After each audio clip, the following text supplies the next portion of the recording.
Hey guys, picture this. You stumble into a medieval brothel at midnight, the stale scent of sweat and unwashed linens assaulting your nostrils like a rogue perfume, candles sputtering in a draft that whispers ancient gossip. Yeah, it's basically a horror-themed escape room with no safety net. So smash that like button if you love a good medieval misadventure, and drop a comment telling us which modern date night you think could survive this. Before we dive in, dim the lights, maybe clutch a mug of something stronger than mead, and brace yourself for a night where the beds are more splintered than IKEA's budget line, and the clientele have the charm of a plague-carrying rat. You'll hear the low murmur of body songs clashing with the creak of warped wood beneath you. Feel the chill of stone walls that have seen more than just candlelight, and soon realize that the only thing more questionable than the hygiene standards is the guaranteed satisfaction sign that's been painted over a century of broken promises. Ever wondered why a Tinder swipe feels safe? Because modern apps at least guarantee a clean background and a profile picture. Here, the only profile is a chalk-dusty ledger of debts, and the background includes a lingering odor of horse urine mixed with herbs that would make a medieval apothecary weep. So stay tuned, because by the end of this, you'll understand why surviving a night in this dank den of debauchery is the ultimate litmus test for both your stamina and your willingness to embrace the truly gritty side of history. The market square of Ravensgate thrummed like a drumline of clanking carts and shouting vendors, each stall puffing clouds of spiced incense into the crisp evening air. Aldrich, a merchant whose pockets jingled louder than a minstrel's lute, leaned over a barrel of fermented honey wine and listened to the latest gossip. Beside him, Tomas, a squire still polishing his gauntlet until it shone like a newly forged blade, swallowed the rumor with wide-eyed awe. Word spread that the Nightshade House, a brothel whispered about in tavern corners, offered pleasures that could make a monk weep with joy. The pair, fueled by curiosity and a pinch of greed, swore an oath to see the famed lanterns glow for themselves before the moon slipped behind the town walls. The sun sank behind the cobblestones as they followed a winding alley lit by flickering oil lamps that sputtered like nervous fireflies. Each step echoed against the stone, a hollow thud that seemed to mock their bravado. At the alley's end, a heavy oak door bore a crimson rose etched into its surface, its petals dripping with dark paint that glistened like fresh blood. A thin brass plaque above read, "Nightshade House, where dreams take flight," and Aldrich laughed, comparing it to a modern-day Netflix binge. Tomas, however, felt a cold draft curl around his spine, as if the building itself were inhaling before it swallowed them whole. The door creaked open to reveal a dim hallway scented with a mixture of rose petals, stale sweat, and something unmistakably like mildew-soaked straw. Tattered tapestries hung crookedly, their faded scenes of chivalric love now marred by splatters of dark, congealed fluid that glistened like cheap varnish. A low murmur rose from behind a velvet curtain, a chorus of sighs and giggles that sounded more like a haunted choir than a pleasure den. A hulking woman with a scar across her cheek ushered them forward, her smile as sharp as a dagger, and her perfume a pungent blend of boiled onions and cheap ale.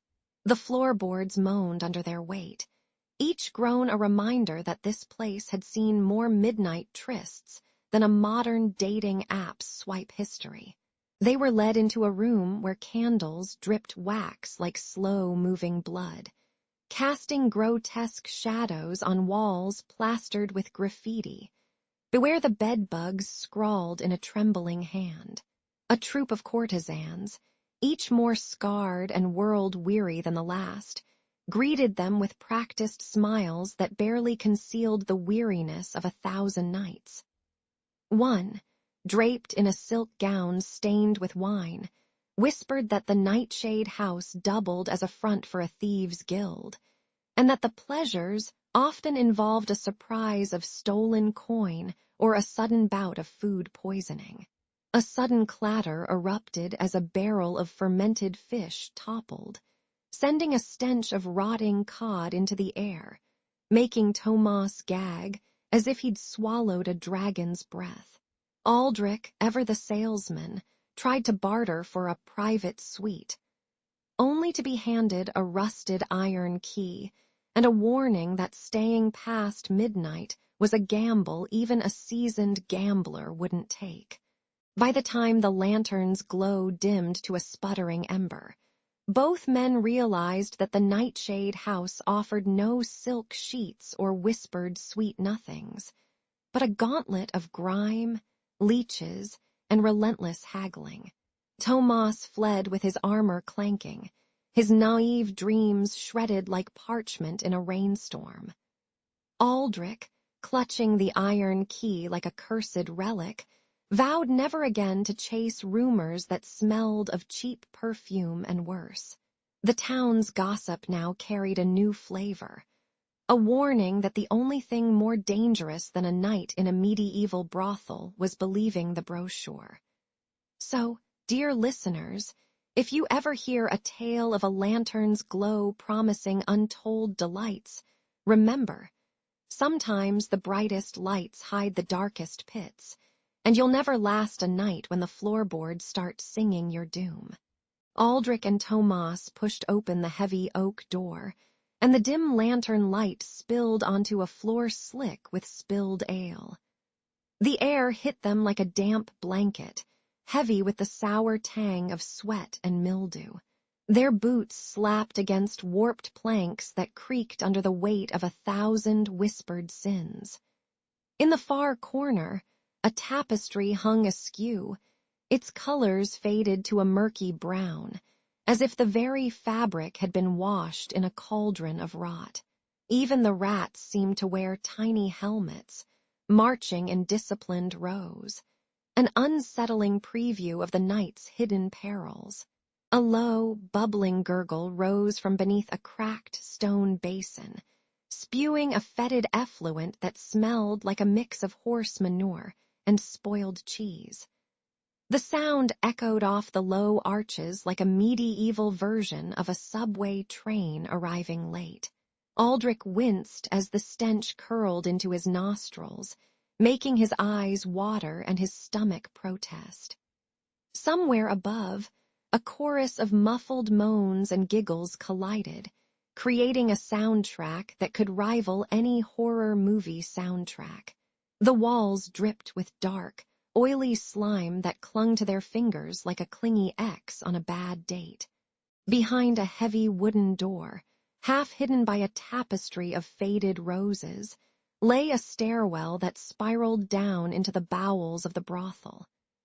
The boys' torchlight revealed a cellar so dank that the air itself seemed to have a disease.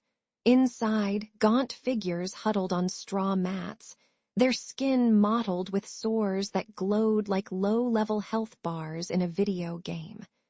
A grizzled guard shuffled past, muttering that these were the regulars who never left, a euphemism that made Tomas choke on his own breath. The clatter of iron chains and the occasional cough reminded them that the real danger was not the lecherous clientele, but the invisible plague lurking in the shadows. Lady Morwen emerged from the shadows, her silk gown whispering like a cat on a windowsill, and fixed the two men with eyes sharp as a hawk's talons. "You have an hour before the town guard's curfew rings," she warned, her voice a blend of honey and steel. She gestured toward a brass bell that hung above the doorway, its clang a death knell for any soul still lingering after midnight. The guard's boots thudded down the cobblestones outside, each step sounding like a judge's gavel announcing a verdict. Morwen's smile curled, knowing that the real punishment was not the lock on the cellar door, but the dread of being caught in a midnight raid, stripped of coin and dignity. By the time the bell tolled, Aldrich and Tomas realized that surviving the night would require more than a sturdy stomach. It would need the luck of a leprechaun at a tavern brawl. They imagined themselves as characters in a Netflix medieval drama, only without the convenient plot armor or a helpful modern soundtrack. The irony was palpable. They had come seeking pleasure, yet the only thing they could taste was the metallic bite of fear and the sour aftertaste of regret. As the guards' lanterns flickered through the shutters, the duo made a pact to flee, lest they become the next unsanitary legend whispered by tavern folk. And so, dear listeners, if you ever wonder why you wouldn't last a night in a medieval brothel, remember the unsanitary chambers, the plague-riddled cellar, and the curfew that snaps shut like a dragon's jaw. No hero's journey can survive that. The moon hung like a tarnished coin over the crooked timber of the red lantern, the medieval brothel that smelled of spilled ale, sweat, and a hint of goat cheese gone rancid.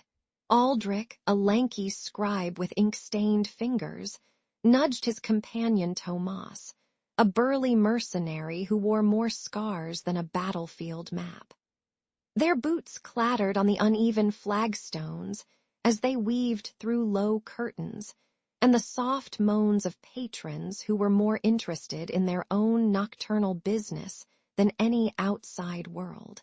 Lantern light flickered, casting grotesque shadows that danced like drunken sprites across the plastered walls. The night felt thick, as if the very air were waiting for something to go terribly wrong. Without warning, a crackle erupted from the kitchen, and a sudden blaze licked the low ceiling, turning the sweet scent of stew into a choking cloud of burnt meat and charred herbs. Sparks leapt like fireflies on a warpath, igniting tapestries that once depicted heroic knights, now turned into screaming, flaming parchment. Aldrich's heart hammered as he saw the orange tongues devour the wooden beams, the heat slapping his face like a medieval slapstick comedy. Tomas shoved a trembling barmaid aside, his massive hand slamming a wooden table into the doorway to block the inferno's advance. The crack of splintering wood echoed louder than a minstrel's lute, announcing the night's first catastrophe. The clang of armor shattered the smoky haze as the town guard burst through the entrance, their helmets glinting like polished beetles under the firelight. Shouts of "Fire!" and "Hold the line!" collided with the panicked cries of patrons scrambling for their cloaks and coin purses. One guard, a hulking brute named Braun, slammed his sword into a support beam, sending a shower of dust that settled like a grimy snowfall. Aldrich ducked behind an overturned barrel, feeling the heat kiss his cheek, while Tomas grabbed a terrified courtesan and hurled her toward a side exit. The guard's boots pounded the floor, a relentless drumbeat that seemed to count down the seconds until everything collapsed. Amid the chaos, a ragtag band of thieves slipped through the pandemonium like cats burglarizing a fish market, eyes glittering with greed for the patrons' jeweled trinkets. They pried open chests, snatched necklaces, and even tried to pilfer a golden goblet shaped like a dragon's head, all while the arches above them groaned under the fire's weight. One thief, nicknamed Sneaky Pete, slipped on a puddle of spilt wine and tumbled into a collapsing column, sending a cascade of stone crashing down like a medieval domino effect. The building shuddered, and dust choked the air, making every breath feel like inhaling a centuries-old cellar. Aldrich and Tomas, now forced into a frantic game of human pinball, dodged falling debris and leapt over panicked bodies, each step a gamble between life and a very medieval slapstick fall. When the last ember sputtered, and the guards finally corralled the surviving thieves, the Red Lantern lay in ruins, its once lively courtyard now a smoldering mess of broken beams and singed lace. Aldrich emerged, soot-streaked and clutching a half-burnt love letter that smelled faintly of rosemary, while Tomas, still clutching a dented steel goblet, let out a laugh that sounded like a tavern brawl. The irony was palpable. They had survived a night of lecherous intrigue, only to be rescued by a fire that turned the brothel into a giant, smoky oven.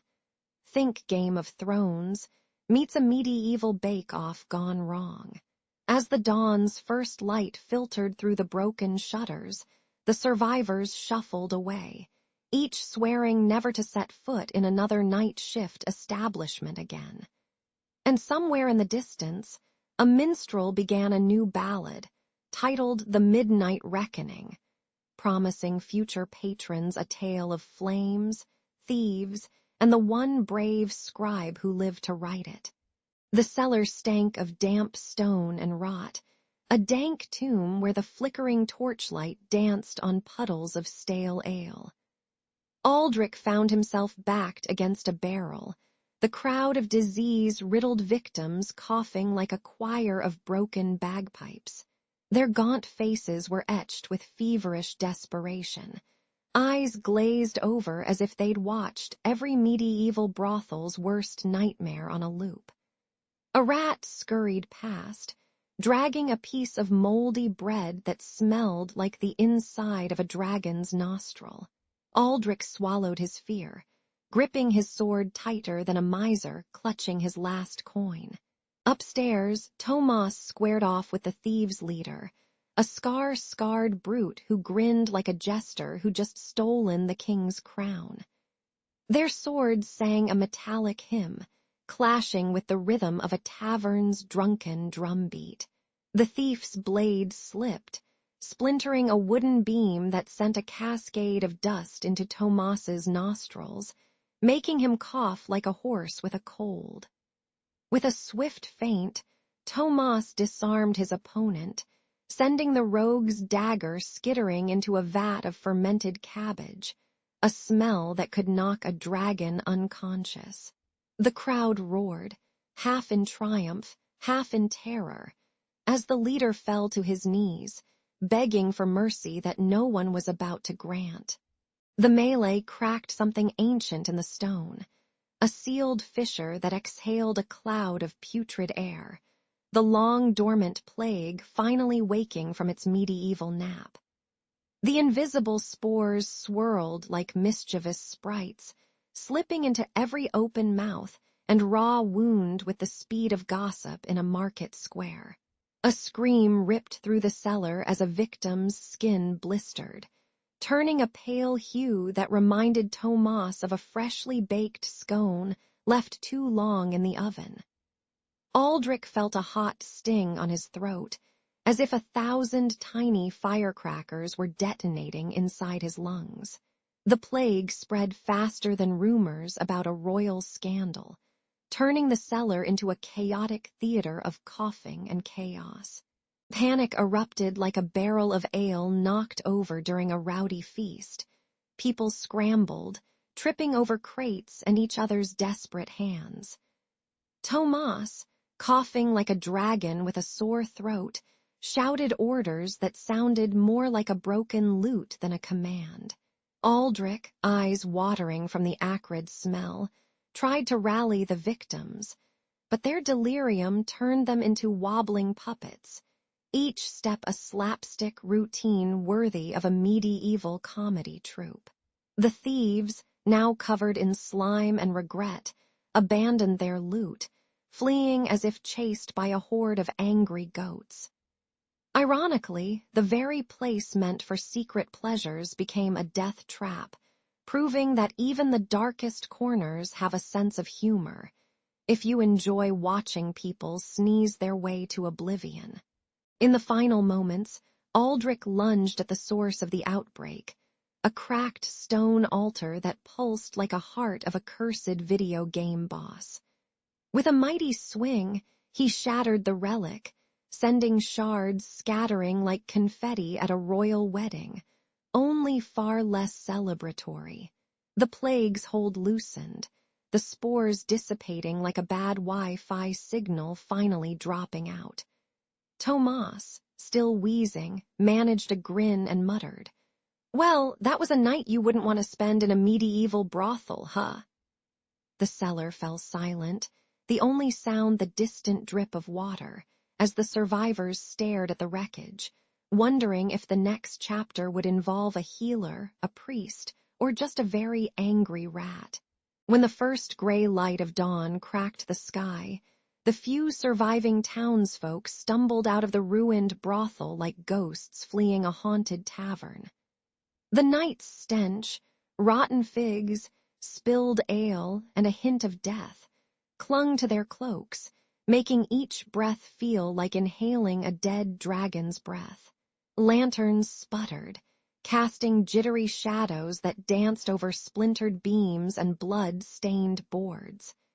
Even the crows, those perpetual gossipers, perched on the broken sign and caught a mournful chorus, as if announcing the end of a particularly bad reality TV show. With each step, the cobblestones seemed to mutter, "You thought this was a night of pleasure. Think again." By noon, the town's healer declared the plague contained, but the price was a ledger of bodies and bruised egos. The pestilence had gnawed through the lower chambers, leaving behind a slick of blackened pus that smelled like a mix of sour milk and burnt incense. Mothers wept over empty cradles while fathers clutched their swords, the metal cold against the heat of their shame. The air vibrated with the low hum of whispered prayers, each one a prayer to avoid the next night's misadventure. It was as if the village had just survived a medieval version of a zombie apocalypse, minus the cool special effects. Aldrich, the boastful squire who once bragged about conquering every tavern's wench, emerged with a black eye the size of a coin and a limp that sang a sad tune. Beside him, Tomas, the town's self-appointed expert on pleasures, clutched his ribs, his shirt stained with a mixture of blood and something that might have been ale or bile, hard to tell in the dim light. Their armor, once polished to a mirror shine, now bore dents and rust like the aftermath of a bad haircut. They exchanged a look that said, "We've just been through a Game of Thrones episode without the dragons, only the drama." The sun's rays caught the sweat on their brows, turning it into a greasy sheen that glistened like cheap oil on a busted carriage wheel. Swearing on the town's ancient oak, still standing, unlike their dignity, they vowed never again to chase nighttime thrills that smelled of mildew and regret. Aldrich clapped Tomas on the back, the impact sounding like a wooden spoon hitting a pot of stew, and declared, "From now on, our pleasures will be as safe as a monk's vow of silence." The crowd, half amused and half horrified, laughed, the sound echoing off the stone walls like a chorus of mischievous sprites. Even the innkeeper, who'd sold them special services for a handful of silver, raised his mug and toasted to clean sins and cleaner beds. Irony dripped from the scene as thick as the morning fog, reminding everyone that the only thing hotter than a lover's kiss could be a plague's fever. Years later, bards would spin the tale of dawn's bitter lesson in smoky taverns, their voices rising over clanking mugs and the occasional off-key lute.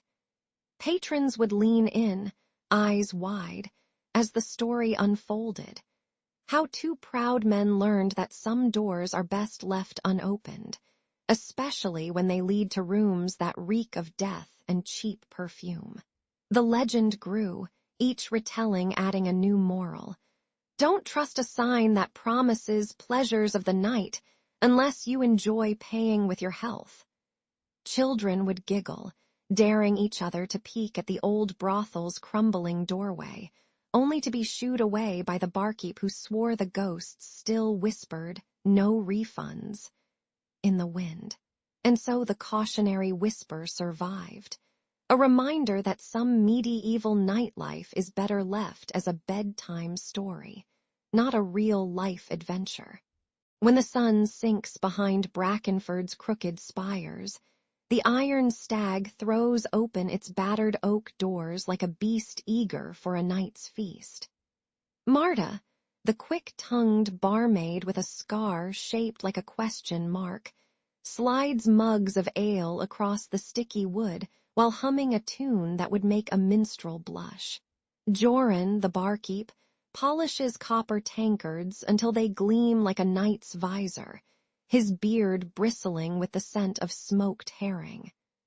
Tomas, the night porter, stands by the back door, his lantern casting jittery shadows that dance with every creak of the floorboards. Together they brace for the flood of patrons who think the tavern is a sanctuary from the cold, not a battlefield. By twilight the tavern roars with clamor, boisterous laughter, clinking steel, and the occasional body shanty that could rattle a cathedral's stained glass. The air thickens with spilled ale, sweat, and the pungent perfume of boiled onions that makes even the most stoic monk gag. A hulking mercenary slams his gauntleted fist on the bar, demanding another round, or else I'll turn this place into a jousting arena. While a troop of gossiping maidens trade rumors for a slice of rye bread. Somewhere in the corner, a minstrel strums a lute so out of tune it sounds like a cat in a windstorm, prompting Marta to roll her eyes and mutter. Even the strings are trying to escape. The whole scene feels like a medieval version of a modern dive bar, complete with questionable hygiene and questionable decisions. The clamor soon gives way to hushed whispers that curl like smoke from a dying candle. Patrons lean in, eyes darting, to share rumors of a secret guild called the Knights' Ledger, a shadowy brotherhood that trades information for a pint and a promise of silence. Joran pretends not to hear, but his knuckles tighten around the mug as if he's clutching a hidden ledger of his own. Marta, ever the gossip conduit, serves a steaming bowl of stew while slipping a coded note to a cloaked stranger who claims he once saw a ledger etched in the stone beneath the town's well. Even Tomas, who usually guards the back door like a dragon over its hoard, pauses to listen, his breath fogging the lantern as he wonders whether the guild is a myth or a warning. As the moon climbs, a cold draft slithers through the cracks, carrying the faint clink of steel from the alley outside. A gang of rag-clad thieves, their faces half-masked with leather, creep toward the iron stag, eyes glittering like the coins they covet. Tomas spots them first, his heart hammering louder than the tavern's drum, and he lunges to slam the back door shut, but a rogue's dagger finds the wood with a sigh of surrender. Joran grabs a heavy iron kettle, brandishing it like a medieval mace, while Marta hurls a steaming ladle at the leader, scalding his beard into a singed halo. The tavern erupts into a chaotic ballet of shouts, splintered chairs, and the unmistakable scent of fear mixed with spilled ale. An absurd mash-up of Game of Thrones meets The Office after hours. When the last thief slumps unconscious on the floor, the iron stag settles back into its usual rhythm. Though the wood now bears fresh scars, and the air smells faintly of copper and panic. Marta wipes a smear of blood from her cheek, joking that she's earned a hero's discount on tomorrow's wages, while Joran laughs, his belly rumbling louder than any battle drum. Tomas, still clutching his lantern, whispers a prayer to whatever gods watch over night watchmen, grateful that the shadows have retreated, for now. The townsfolk will spill more ale, spin more rumors, and the secret guild will keep humming in the background like a low-frequency bass line. And so, under the flickering torchlight, the trio learns that every night at the Iron Stag is a tightrope walk between hospitality and hazard, a dance where the next step could be a toast or a tumble into danger. The night air in the old town smelled like damp stone and spilled ale, a pungent reminder that the tavern's hearth never truly cooled. Tomas wiped a greasy palm across his brow, feeling the grit of crushed peppercorns from the secret cargo that had just been slipped under the counter. A shadowy figure in a tattered cloak slipped a burlap sack into his hands, whispering, "Keep it quiet, or the city watch will think you've started a spice market in the sewers." The sack thumped against his chest like a restless heart, and the distant clatter of horse hooves sounded like a marching band of doom. He could already taste the irony of a tavern worker becoming a midnight smuggler, a role more fitting for a rogue in a video game than a man who usually served mead to drunkards. The alleyways twisted like the entrails of a giant beast, each turn echoing with the scrape of cobblestones and the occasional squeak of a rat dragging a half-eaten cheese rind. Tomas led the way, the sack swaying, while his companions, Myra the barmaid with a laugh louder than a tavern bell, and Joran the barman who could lift a keg with one hand, kept a wary eye on the flickering torchlight. A sudden shout split the night. The city watch, clad in iron and smelling faintly of horse sweat, rounded the corner with spears glinting like the teeth of a dragon. The trio ducked behind a stack of overturned barrels, the wooden crates groaning under the weight of their fear, while the watchmen's boots thudded like drums in a war march. In that cramped darkness, Tomas felt the weight of the coin hidden among the spices pressing against his ribs, a temptation as sweet as a honey-drizzled pastry. Just as the watchmen passed, a rag-clad gang of cutpurses emerged from a side street, their eyes glittering like the coins they coveted. Their leader, a wiry man named Slink who moved with the grace of a cat on a hot tin roof, sneered, "Nice haul, tavern folk. Hand over the sack and we'll let you keep your heads." Myra, never one to back down, tossed a mug of stale ale at Slink, the liquid splashing across his armor and leaving a sour, fermented scent in the air. Joran swung a wooden spoon like a baton, cracking it against a stone wall and sending a shower of dust that momentarily blinded the thieves. The clash erupted into a chaotic ballet of shouts, clanging metal, and the occasional accidental slip on a stray grape, turning the alley into a slapstick battlefield worthy of a medieval sitcom. When the dust settled, the cutpurses fled, muttering curses about spicy loot and promising revenge, while the watchmen, none the wiser, continued their patrol with the solemnity of monks reciting a hymn. Tomas stood amid the spilled spices, the fragrant clouds of cinnamon and clove swirling around his nostrils like a warm blanket, and he felt the tug of conscience tug harder than a horse pulling a carriage uphill. He could sell the exotic spices and coin to the tavern's owner, feeding the hungry and buying a new roof, or he could hand the sack over to the authorities, risking the tavern's reputation, but protecting the town from a potential black market boom. The irony wasn't lost on him. A man who once served a drunken knight his last mug now faced a decision that could make or break the whole settlement. He sighed, realizing that his moral compass was as rusty as the old iron hinge on the tavern door.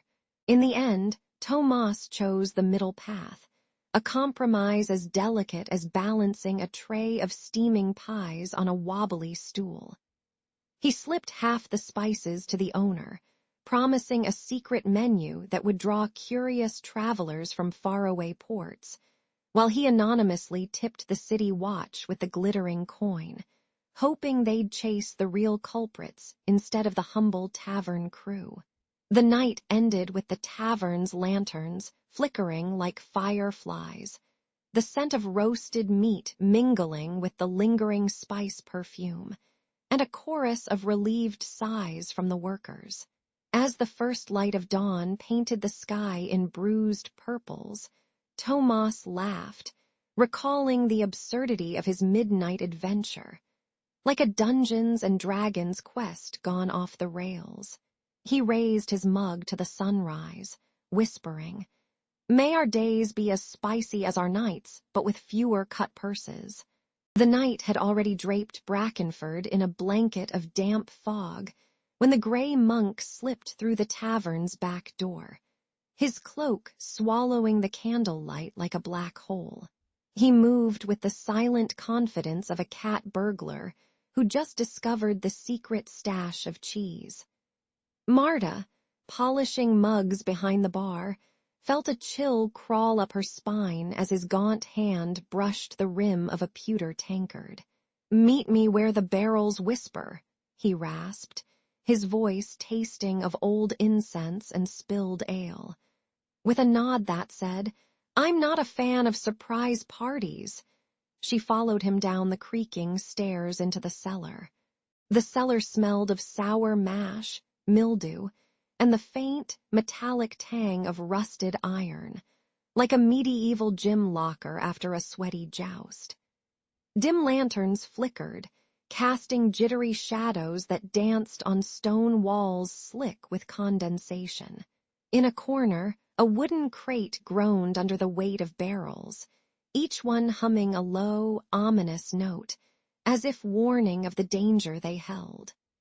The gray monk spread a crumpled parchment on a slab, his finger tracing a crude map that marked the town's well and a vial of poison shaped like a dragon's eye. He whispered that a band of rogue apothecaries planned to slip the toxin into Brackenford's water, turning the whole village into a giant, sloshing cauldron of misery.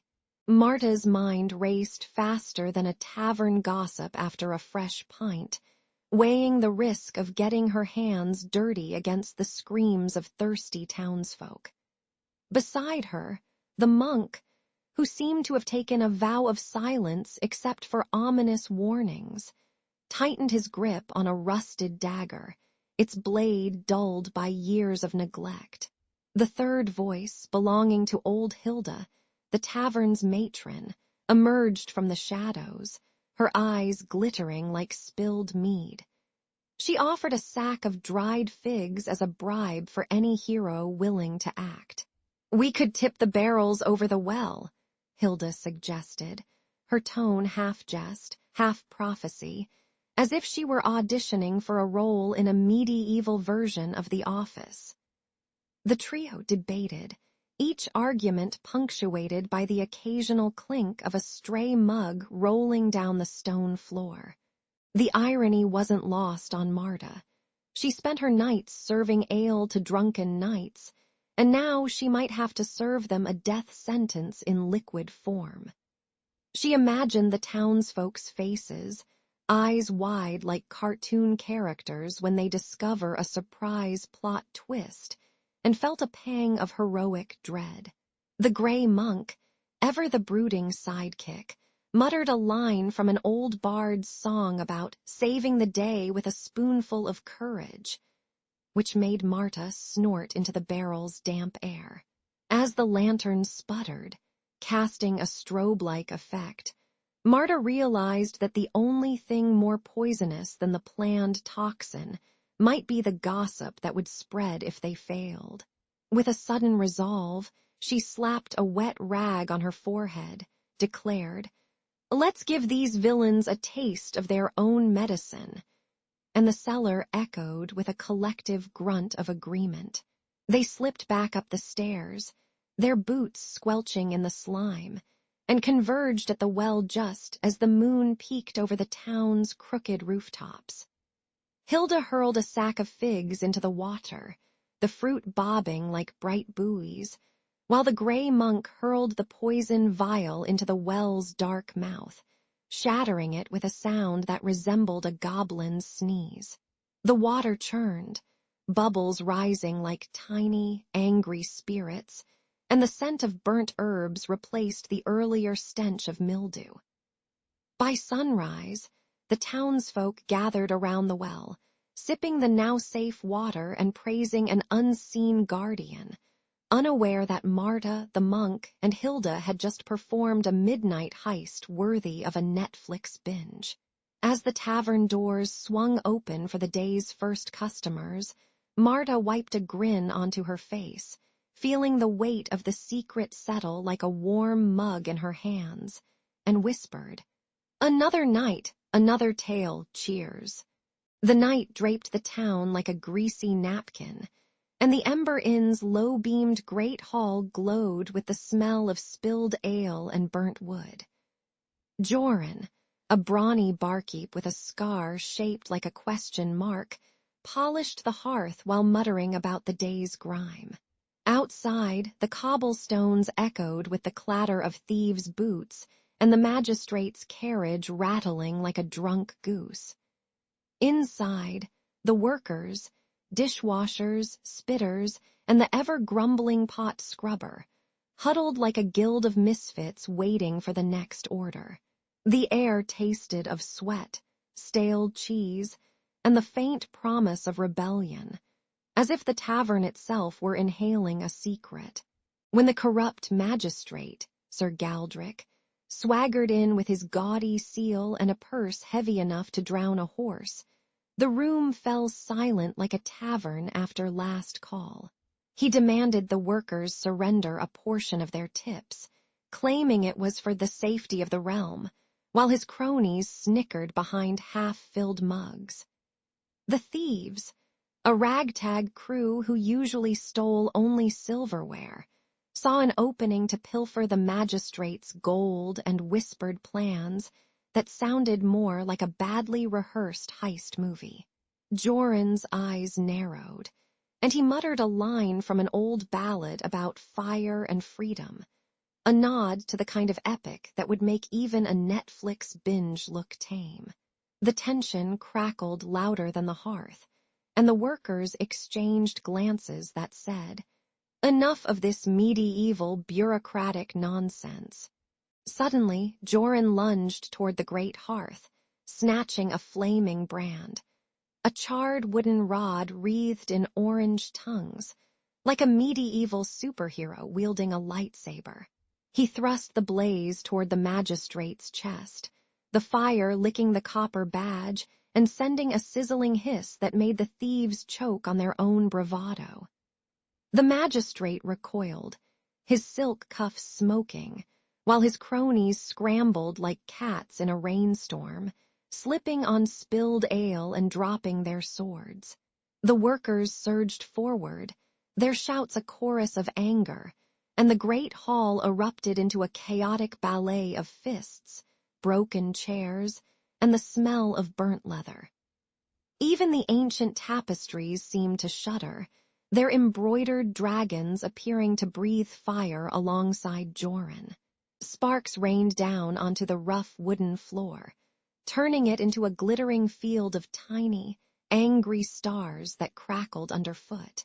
The scent of singed hair mingled with the pungent odor of spilled pork stew, creating a perfume that could only be described as victory with a side of regret. A deafening clang rang out when a barrel of fermented honey toppling over sent a wave of sticky amber sloshing over the combatants, coating swords in a syrupy glaze that made every swing look like a slow-motion dance. Amid the madness, a lone minstrel, too terrified to play his lute, began beatboxing a rhythm that sounded suspiciously like the opening theme of a 21st century superhero film, adding an ironic soundtrack to the melee. When the smoke cleared, the magistrate lay sprawled like a soggy parchment, his gold coins scattered like confetti at a medieval rave. As dawn's pale light filtered through the shattered windows, the ember inn stood smoldering, its hearth still glowing with the last ember of revolt. The workers, bruised but unbowed, gathered around Joran, who raised the flaming brand in a salute that could have made a Viking chieftain weep with pride. They pledged to guard the hearth not just for warmth, but as a beacon for anyone daring enough to challenge tyranny, turning the tavern into a sanctuary of defiant cheer. The townsfolk whispered the tale over mugs of fresh ale, laughing that the magistrate's downfall was as anticlimactic as a boss battle in a video game you could have skipped. And so the Ember Inn's name spread far beyond the cobbles, a reminder that even the dirtiest, most dangerous tavern workers can ignite a spark that burns brighter than any crown. When the first pale light of dawn slipped over the cobbles, the survivors of the night's brawl gathered around the shattered sign of the Iron Stag. The wooden beams, splintered like broken swords, smelled of stale ale and burnt soot, while the air buzzed with the clatter of hammers and muttered curses. Tomas, the burly barkeep, swung a mallet with the gusto of a rock star drummer, sending splinters flying like confetti at a medieval rave. Around him, bruised tavern maids hauled barrels of fresh water, their boots squelching in the puddles of spilled blood and spilled beer. By noon, the tavern's skeleton stood upright again, a phoenix of oak and iron ready to swallow another night's chaos. The town council, having learned that a night watch without teeth is about as useful as a screen door on a submarine, convened in the rebuilt tavern's back room. They appointed a ragtag squad of former bouncers, night shift bakers, and one retired minstrel who could whistle a warning like a siren. Their uniforms, patched leather jackets stitched with the town's crest, looked like a low-budget cosplay of a medieval SWAT team, and the townsfolk chuckled, muttering that even the dragons would be embarrassed. Still, the new watch patrolled the streets with lanterns that hissed like angry cats, their boots thudding on the cobbles in rhythm with the town's uneasy heartbeat. By the time the moon rose again, the streets felt less like a battlefield and more like a stage for a poorly rehearsed play. Marta, the tavern's youngest server, stood on a crate, her voice cracking like a cracked ale mug, and swore to keep the night's stories alive. She promised to spin the gruesome tales into legend, seasoning them with humor so the next generation wouldn't shiver like a chicken in a snowstorm. "We'll call it The Night the Stag Stood Still," she announced, winking at the blacksmith who was polishing a sword that looked suspiciously like a lightsaber prop. Her words hung in the smoky air, mixing with the scent of rosemary stew and the faint metallic tang of fresh wounds. The crowd roared, half in awe, half in disbelief, as if they'd just heard a barred remix of a Shakespeare tragedy set to a rap beat. That evening, the rebuilt Iron Stag filled with candlelight that flickered like nervous fireflies, and the townsfolk gathered to hear Marta's first recital. The crackle of the hearth mingled with the clink of mugs, while a stray rat scurried across the floor, earning a collective gasp and a laugh when it slipped on spilled ale.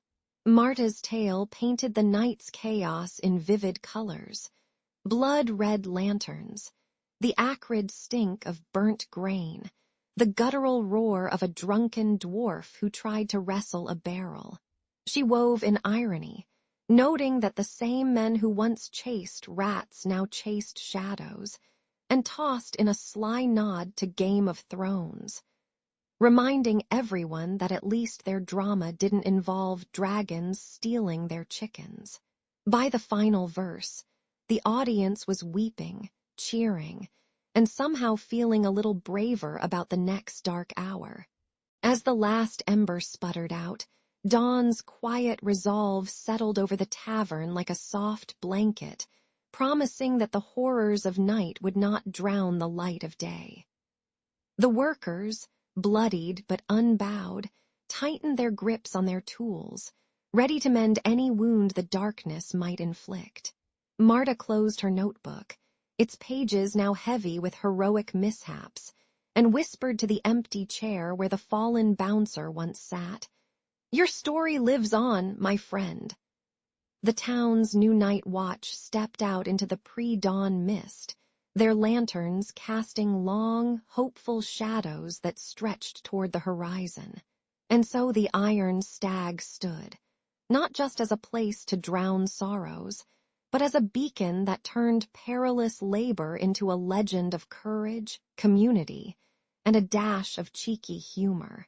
When the last sliver of sun slips behind the crooked towers of Ravensgate, the market stalls empty like a tavern after last call. The cobblestones, slick with the day's rain, glint like 1,000 tiny mirrors, then swallow the light whole. Narrow alleys that by day hum with merchants now twist into a maze of shadows, each turn a whispered secret. Apprentice healer Mara pulls her cloak tighter, the scent of herbs clinging to her like a stubborn perfume. Beside her, night watchman Aldrich cracks a joke about the moon being on a diet, but his eyes flicker with the same uneasy spark that fuels every guard's midnight shift. The night air smells of damp stone, rotting fish from the dockyard, and the faint, sweet rot of forgotten waste. A distant dog barks, its echo bouncing off walls like a bad karaoke rendition of a battle hymn.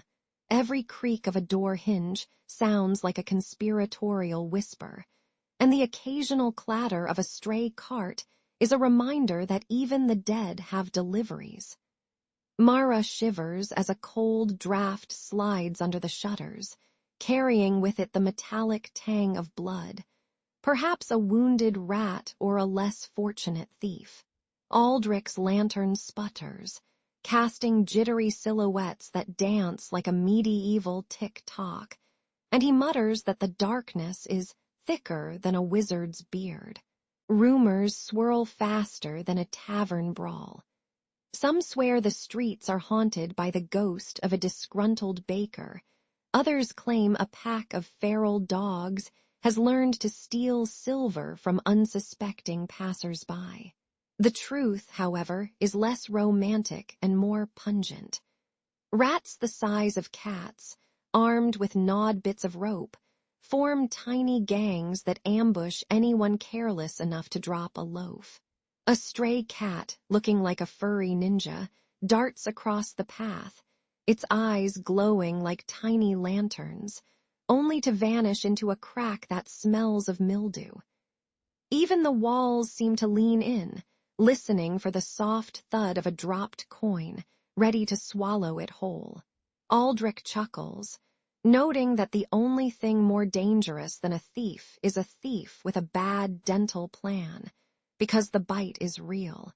Mara, clutching a satchel of dried lavender and willow bark, steps cautiously, her boots echoing like a drumbeat in a marching band that never made it to the parade. She reminds herself that healing isn't just about mending wounds, but also about surviving the nightly theater of chaos. Aldrich, with his battered steel gauntlet, patrols the main thoroughfare, his breath visible in the chill, each exhale a puff of ghostly graffiti. He pauses at a gutter where a puddle reflects a flickering torch and jokes that the water looks like a potion for a particularly dramatic wizard.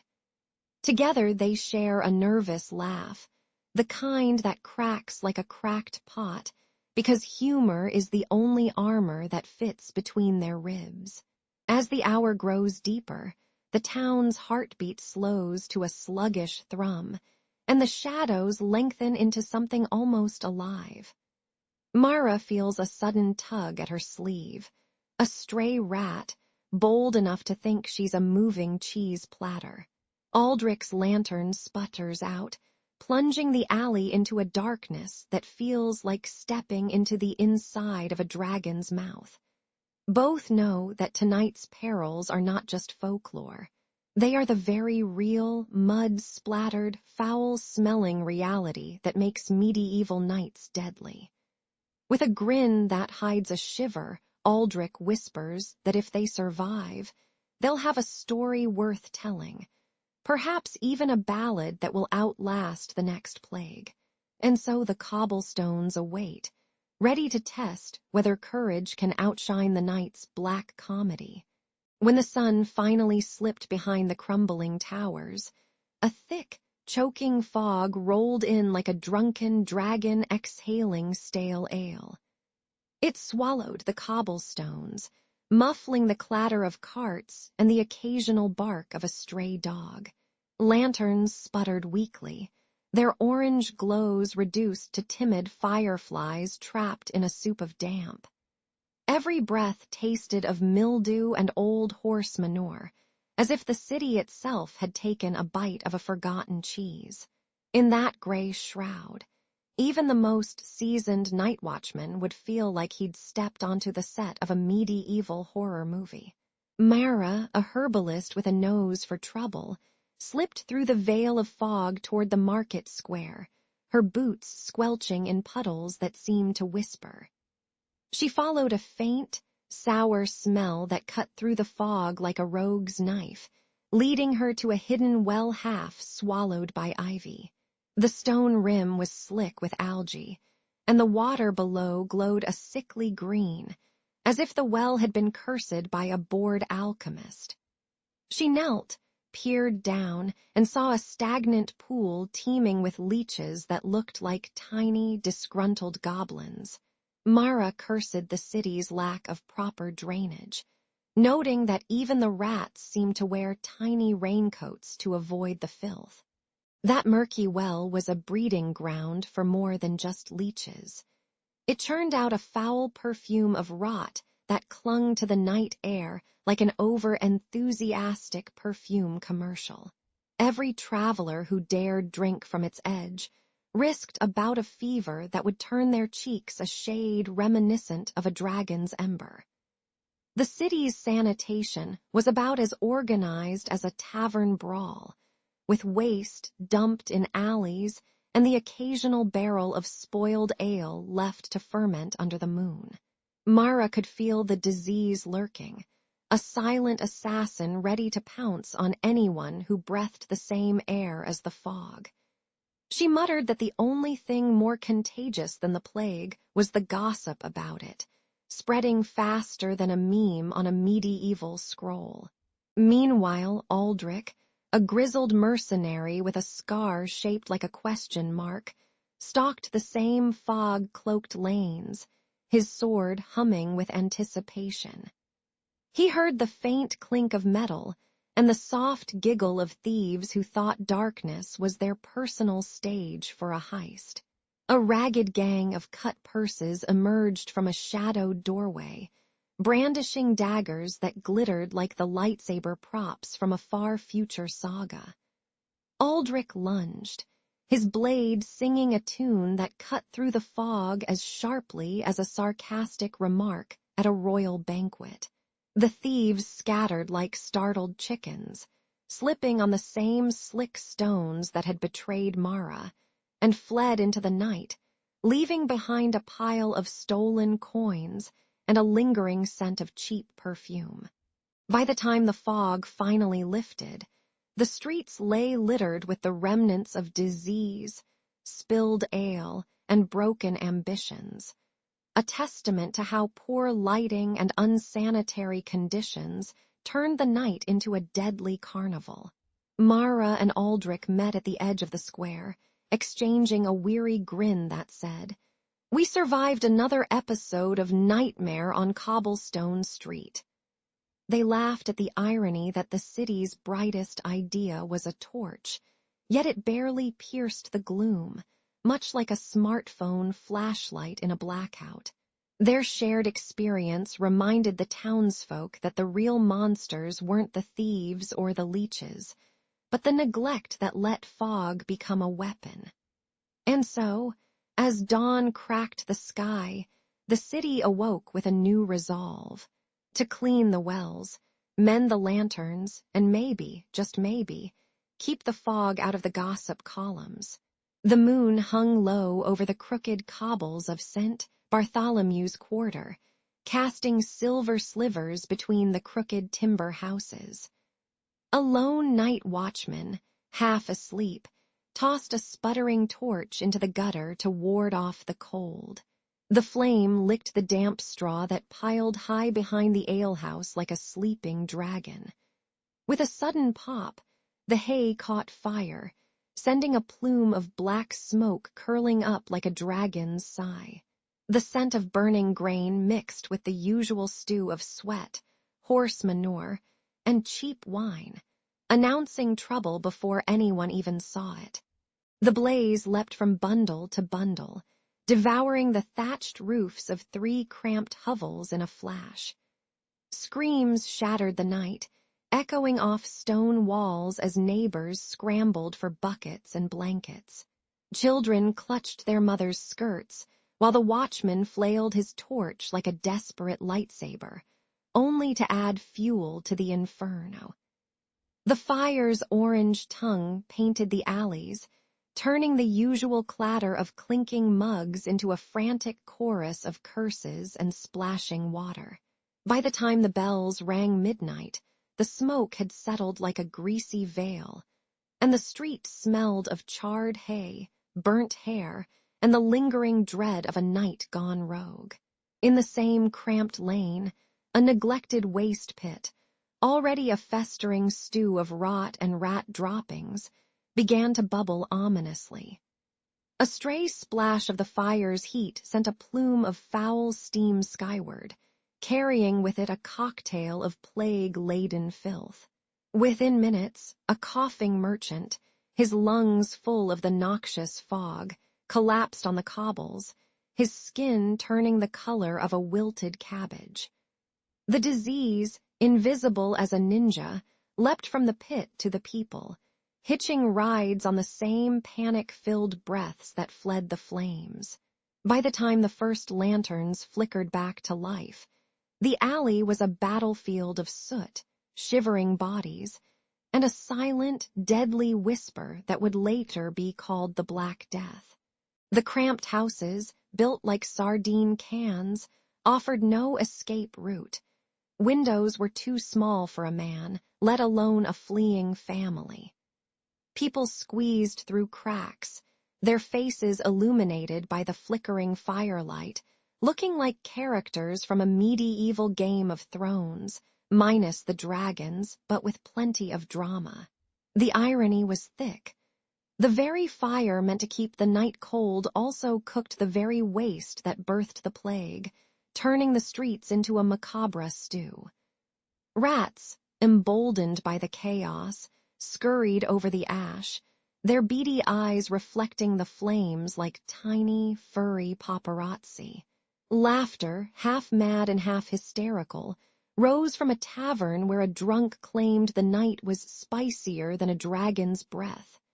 While outside, death tiptoed in the shadows.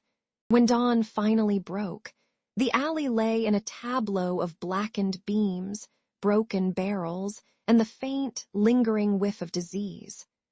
Survivors emerged, coughing and coughing, clutching whatever scraps of bread they could find, their stomachs growling louder than the night's flames. The city council would later write a decree about better waste pits and stricter torch rules, But the memory of that night lived on in whispered jokes about flaming hay and plague smoothies. In the grand tapestry of medieval life, this night stitched together fire, famine, and fatality into a single, unforgettable pattern. And so, dear listeners, remember, in a world where a stray torch can ignite a haystack and a waste pit can birth a pandemic, the night was truly a deadly dance floor, no disco ball required. The moon hung like a bruised cheese over the cobblestones as Mara slipped through the alleys, her cloak scraping the damp stone. Beside her, Aldrich hefted a rusted iron pan, the only weapon that had ever survived a tavern brawl. Lanterns sputtered, their feeble light flickering like dying fireflies, casting long, jittery shadows that seemed to dance to a macabre jig. The air reeked of rot and stale ale, a perfume that made the stomach turn and the eyes water. Somewhere a stray cat yowled, as if warning the night that something wicked was about to unfold. From the market square, a ragged crowd surged forward, faces gaunt from hunger and eyes wide with plague-induced terror. They clutched loaves that were more crust than bread and muttered curses at the unseen pestilence that had claimed their neighbors. Ironically, the very guards they feared for their swords were the ones who could have delivered the soup, but the city's coffers were emptier than a monk's vow of silence. A woman shouted, "If you can't feed us, at least let us die with a fight," her words echoing like a badly dubbed medieval meme.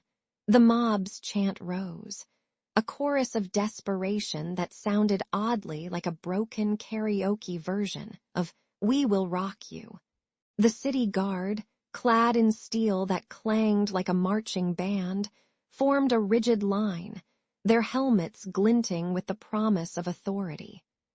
Aldrich hurled his pan, the metal screeching as it struck a shield, sending a spray of sparks that lit the night like cheap fireworks.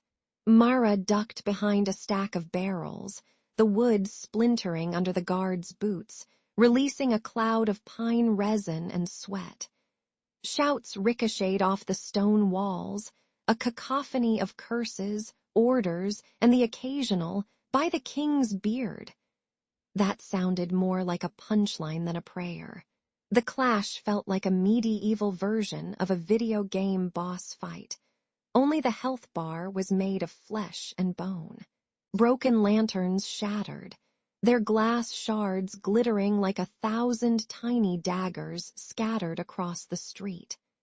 A balcony gave way under the weight of a panicked guard, raining plaster and dust onto the heads of the combatants, who slipped and flailed like drunken dancers. The smell of burnt oil mixed with the metallic tang of blood, creating a perfume that would make any modern perfume maker weep. A stray dog barked, then dove into a pile of refuse, emerging with a half-eaten rat that squeaked like a squeaky toy before being devoured by a hungry teenager. Laughter erupted from a few onlookers, a nervous giggle that sounded like a glitch in a horror movie. As the night wore on, the battle reached a deadly crescendo, each blow ringing louder than the last, echoing off the stone like a cathedral organ gone rogue. Mara and Aldrich, now covered in grime and blood, fought side by side, their movements synchronized as if they'd rehearsed for a stage play titled "The Most Awkward Brawl Ever." The guard captain fell, his sword slipping from his grasp and clattering onto the cobbles, a final, ironic clink that sounded like a cash register, payday for the mob. When the last lantern sputtered out, darkness swallowed the street whole, leaving only the smell of iron and the memory of chaos. In that black void, the medieval night proved once again that it was not just the plague that could kill you. It was the streets themselves. a living, breathing nightmare that would make even a dragon think twice about a midnight stroll. The first light of dawn slashed through the night's black veil, turning the charred cobblestones into a glittering battlefield of ash and broken timber. Survivors gathered around the smoldering market square, their faces lit by flickering embers and the sour stench of burnt grain. Children clutched soot-blackened toys, while elders muttered prayers to a sky that still smelled of smoke. Mara, her apron stained with blood and oil, counted the missing and the broken as if tallying a grim inventory. The town's once proud bell tower now hung crooked, its bronze clapper silent as a mute raven. The council convened beneath the trembling rafters, their robes rustling like nervous moths. Mayor Haldrick slammed his fist on the table, demanding street lamps that wouldn't sputter out like dying fireflies. He promised waste carts to haul away the rotting refuse that had attracted rats the size of badgers. Fire safety officers were to patrol with bucket-handed brigades, a medieval version of the Ghostbusters, only with more soot.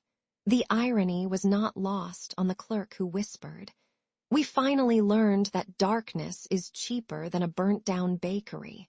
Mara knelt beside the wounded, her hands moving faster than a tavern bartender during happy hour. She pressed cool water onto a boy's blistered arm, the liquid hissing like a dragon's sigh on hot stone. The scent of boiled herbs mingled with the metallic tang of blood, creating a perfume that would make any apothecary wince. She patched a seamstress's torn sleeve with a scrap of canvas, joking that fashion now included fire-proof chic. Despite the chaos, her eyes sparkled with a fierce humor that kept the gloom at bay. Aldrich leaned against the ruined wall, his sword resting like a tired dog at his feet. He recalled the night's terror as if it were a badly scripted horror movie, except the monsters were gutters, open flames, and a stray goat that thought it was a torch. "We thought darkness was romantic," he muttered, "but it's really just a cheap special effect for tragedy." His voice carried the weight of a seasoned storyteller, each word a brick in the foundation of future safety. He vowed that no child would ever again hear the night scream louder than a dragon's roar.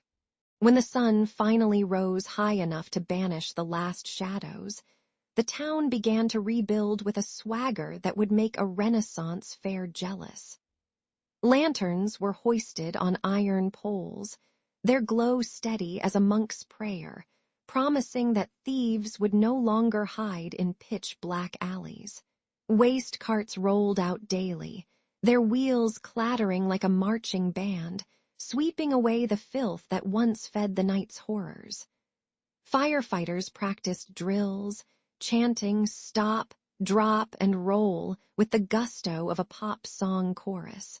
In the warm glow of the new day, hope felt as solid as a freshly forged shield, and the streets whispered a promise. Danger belongs to the past, not the present. In the year of the Iron Crown, the Lord's men stormed Aldrich's thatched hut like a bad sequel to a medieval action flick, shouting accusations that smelled of fresh mud and old lies. They seized the lanky serf, cuffed his trembling wrists with rusted iron bands, and marched him through the bustling market, where curious onlookers whispered like gossiping sparrows. The clatter of their boots on cobblestones echoed louder than a tavern's drunken chorus, announcing his doomed descent. Aldrich's heart pounded against his ribs like a war drum, each beat a reminder that freedom was now a distant memory. As the castle gates loomed, the stone walls seemed to grin, promising a welcome as warm as a dragon's breath. The castle's lower vaults yawned before him, a yawning maw of darkness that swallowed the faint sunlight like a bored cat. Damp air slapped his face, carrying the sour perfume of mildew, rot, and a hint of unwashed horse manure, an olfactory nightmare fit for a medieval horror movie.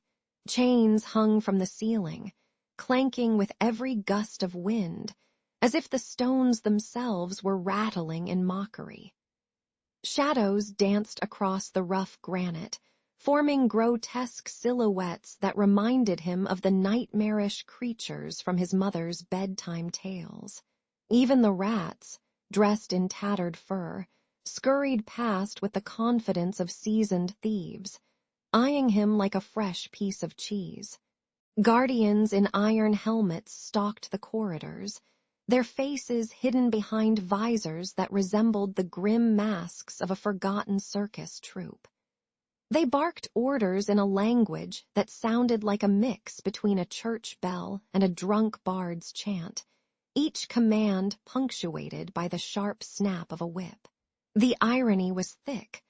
The very walls meant to protect the Lord now served as cages for those deemed unworthy, turning the castle into a giant, stone-sized prison break audition. Aldrich watched a jail-bound nobleman mutter a Shakespearean curse, proving that even the highborn could not escape the stink of despair. The guards laughed, their chuckles reverberating off the stone like the echo of a bad joke at a royal banquet. Aldrich's first taste of oppression was a bowl of thin gruel that tasted like boiled nettles and regret, served in a chipped wooden mug that leaked more than it held. He lay on a straw-filled slab that felt as welcoming as a porcupine's back, the cold stone beneath seeping into his bones. Every night, the clank of iron shackles sang a lullaby of hopelessness, a soundtrack that would make even the most stoic monk weep. The rats, now his reluctant companions, stole crumbs from his bowl, their tiny squeaks sounding like applause for his misery. Yet, amidst the filth and fear, Aldrich found a sliver of dark humor. He imagined the prison as a medieval version of The Sims, where he was the unlucky player stuck in a glitchy level. When the dawn's feeble light filtered through the narrow slit windows, it painted the walls with a ghostly hue, turning the grim cells into a macabre gallery.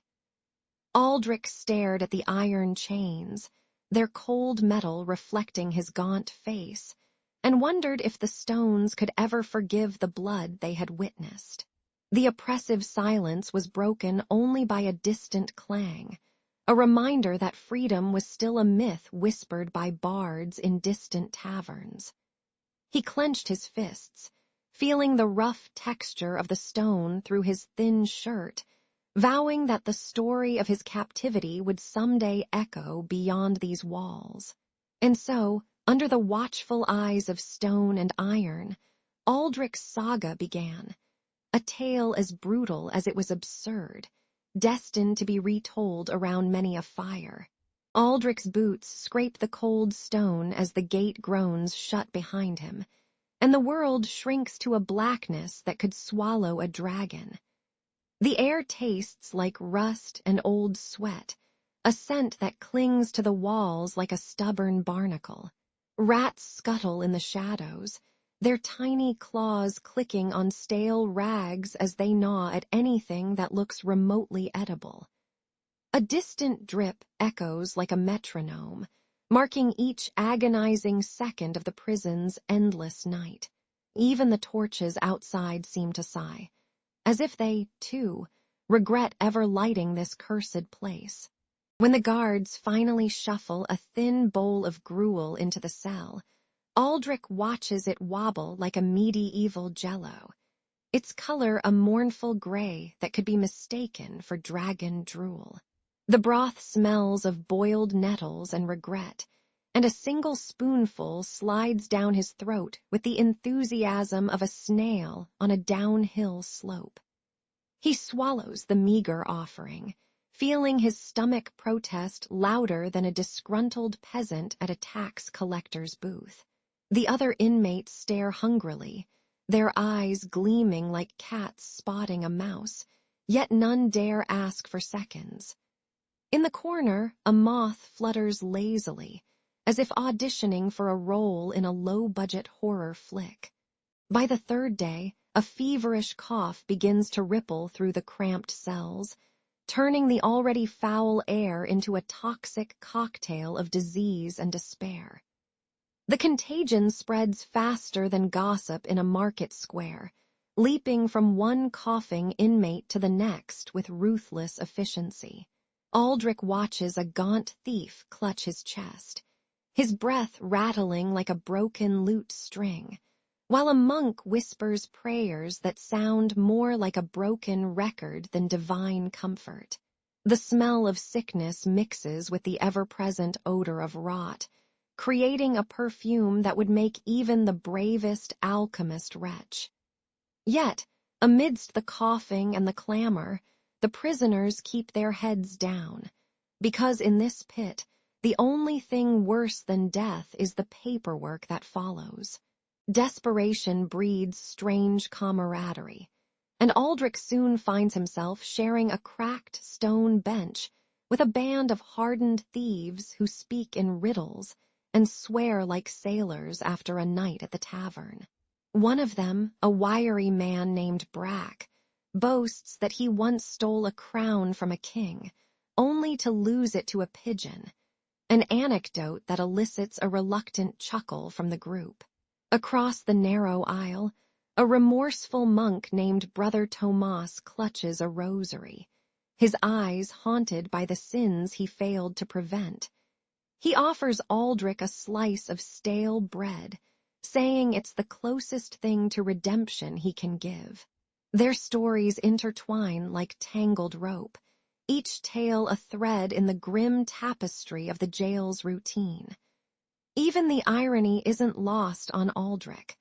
A thief and a monk debating morality over a bowl of porridge that could double as paint thinner. As the night drags on, Aldrich realizes the prison's routine is a cruel parody of a medieval reality TV show.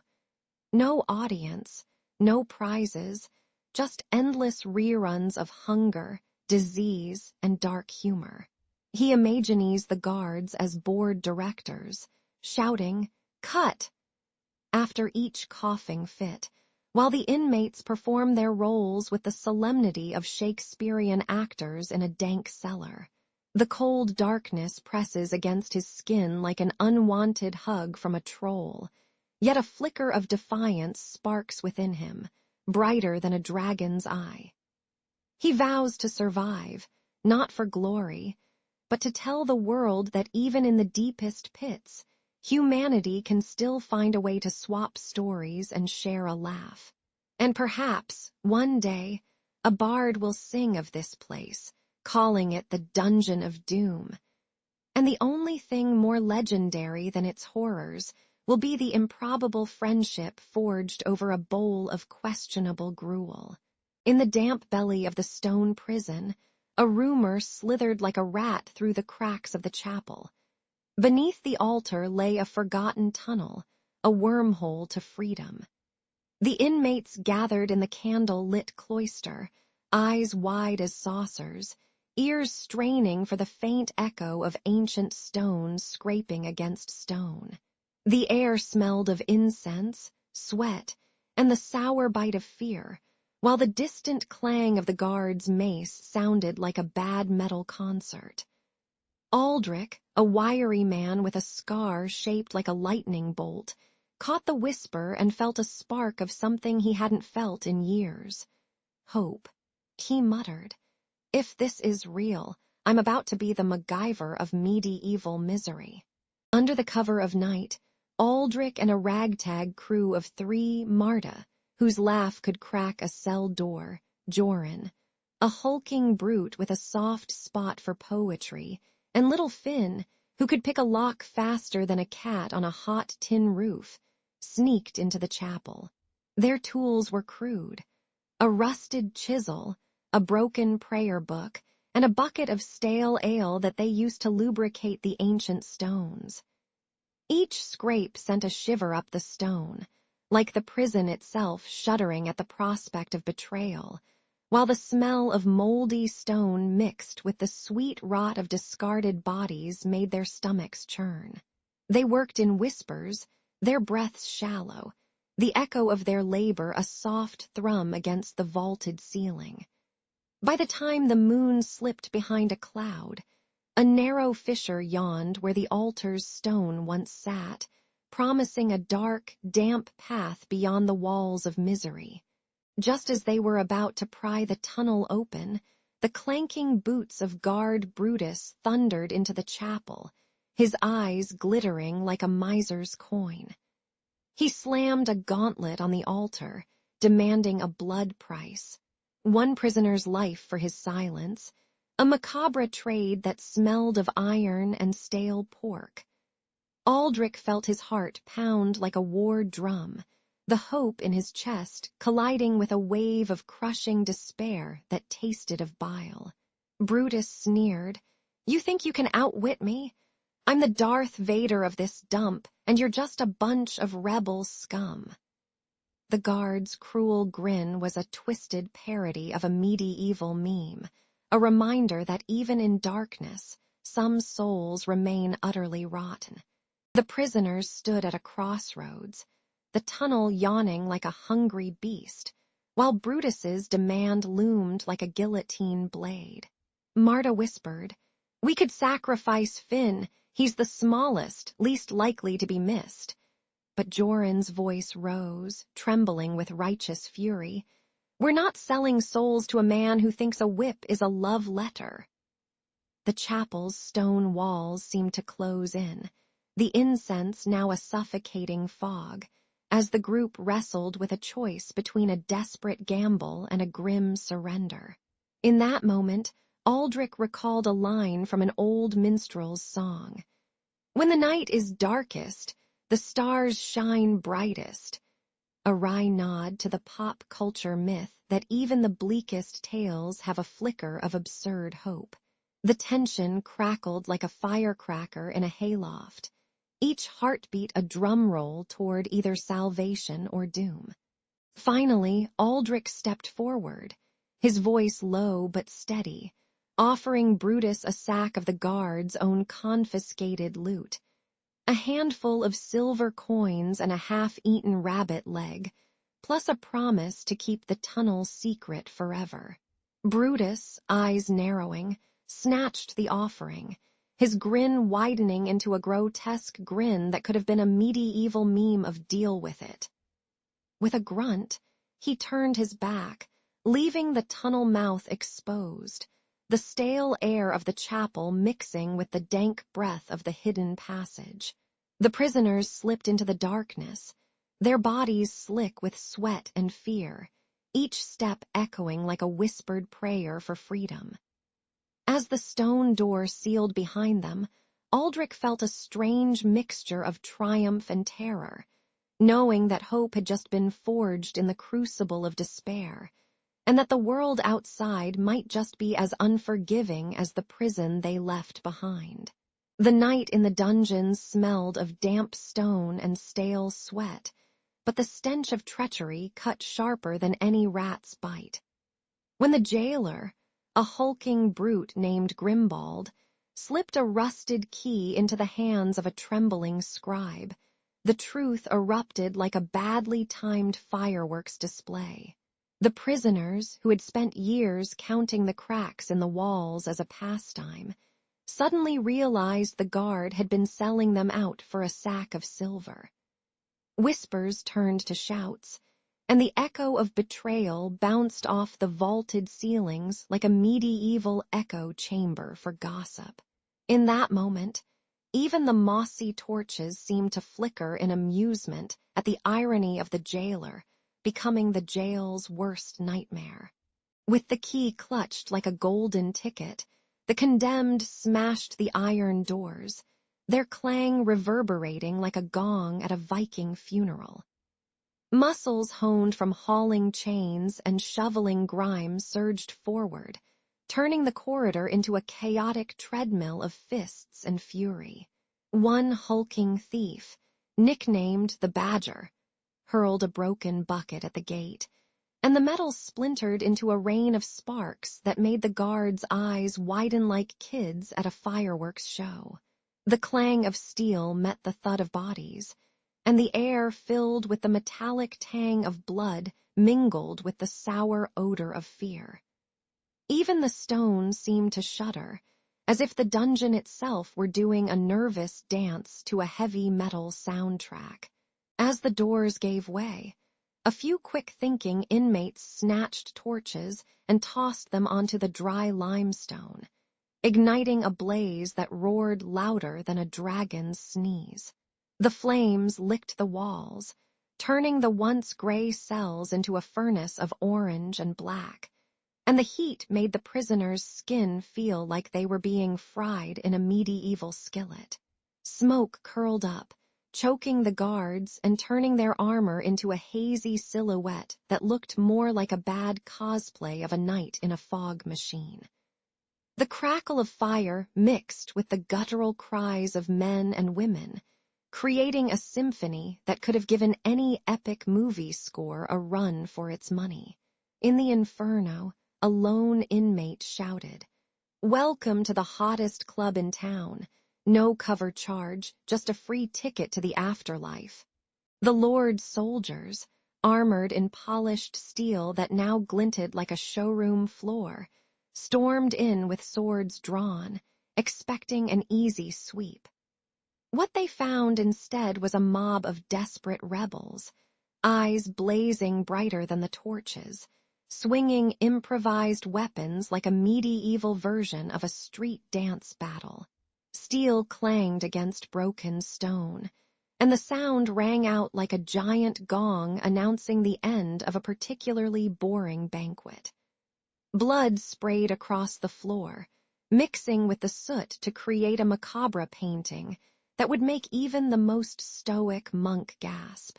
A soldier tried to bark orders, but his voice was swallowed by the roar of the fire, turning his commands into a muffled whisper, much like trying to shout over a rock concert in a cellar. The clash spiraled into a chaotic maelstrom, a swirling vortex of bodies, fire, and shattered iron that could have been ripped straight from a Game of Thrones episode. If the dragons had been replaced by angry prisoners, screams echoed, mingling with the crackle of flames, while the scent of burnt leather and coppery blood hung heavy enough to make a grown man weep into his own beard. In the frenzy, a young woman named Elspeth seized a fallen banner, planting it atop a broken column as a defiant flag that read, "We're not dead, we're just dramatically delayed." When the dust finally settled, the courtyard was a mess of smoldering rubble, broken swords, and the faint sound of a lone minstrel humming a tune that sounded suspiciously like "Eye of the Tiger." The revolt had turned the grim prison into a legend, a brutal reminder that even the deepest dungeons can't hold back the human spirit when it decides to throw a party. No RSVP required. When the last clang of the rebels' swords faded, a lone figure in a white cassock slipped through the iron-grooved gate like a ghost in a bad medieval sitcom. The merciful bishop, eyes burning with righteous fury, brandished a rusted key as if it were a lightsaber against the darkness of the jailer's cruelty. He shouted a condemnation so loud that the stone walls seemed to shudder, and the surviving prisoners, Aldrich among them, crawled toward the thin sliver of daylight.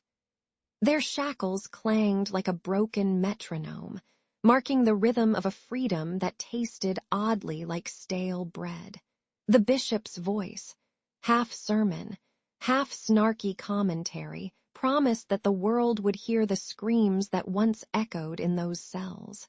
The sunrise arrived with a bite colder than a dragon's breath, painting the sky in bruised purples and sickly golds.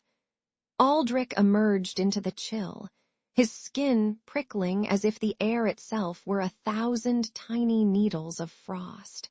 The smell of wet stone and mildew clung to his nostrils like an unwelcome perfume, while distant crows cackled a morbid applause. Each breath he took felt like inhaling the memory of iron bars and the sour tang of sweat-soaked wool. He shivered, not just from the cold, but from the ghostly echo of chains rattling in his mind. The memory of the prison's brutality clung to Aldrich like a stubborn scar, vivid as the graffiti etched into the cell walls by desperate hands. He could still hear the guttural moans of men whose hopes were crushed under the weight of a guard's boot, smell the acrid stink of urine mingling with the iron tang of blood. Rats scurried across the damp floor, their beady eyes reflecting the flicker of torches like tiny, judgmental reviewers. The bishop's mercy felt as fleeting as a candle in a wind tunnel, and Aldrich swore that no future king would be allowed to turn a dungeon into a theme park of suffering. He carried each gruesome detail like a warning banner, ready to unfurl it before any who might forget the cost of cruelty. Freedom, they said, tasted sweet, yet it arrived on Aldrich's tongue like a bitter ale left out in the sun too long, fizzing with regret.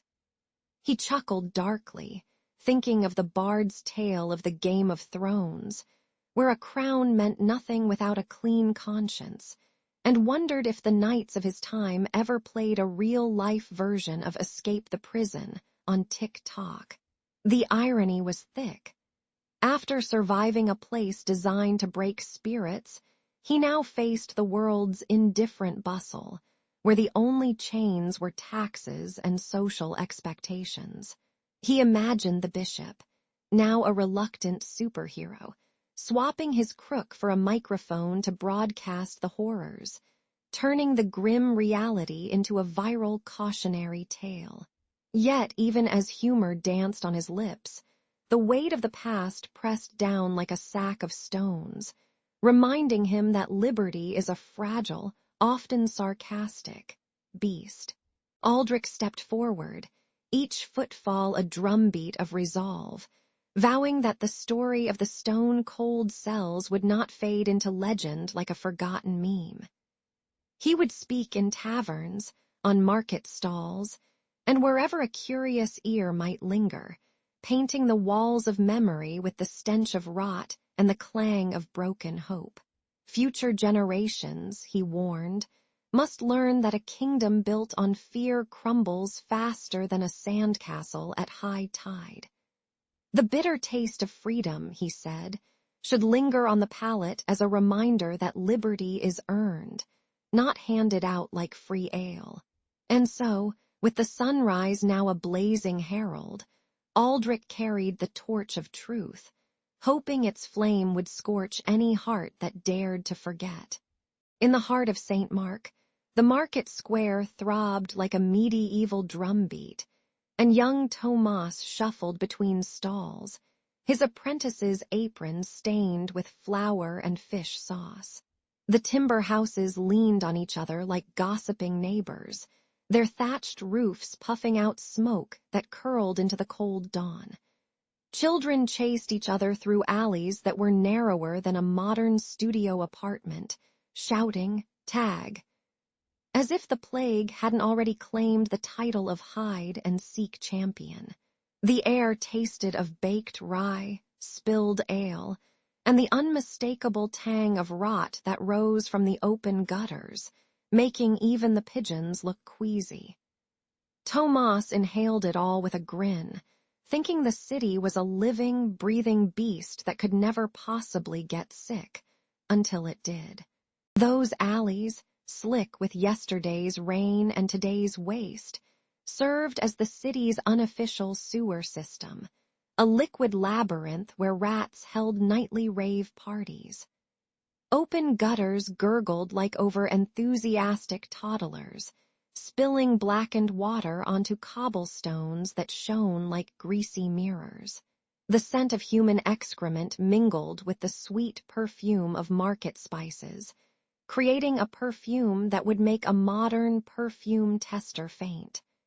Passers-by stepped over puddles of mystery, each splash a tiny reminder that the city's hygiene budget was as thin as a monk's robe. Yet the townsfolk laughed, clapped each other on the back, and declared, "What's a little filth when the wine flows like a river?"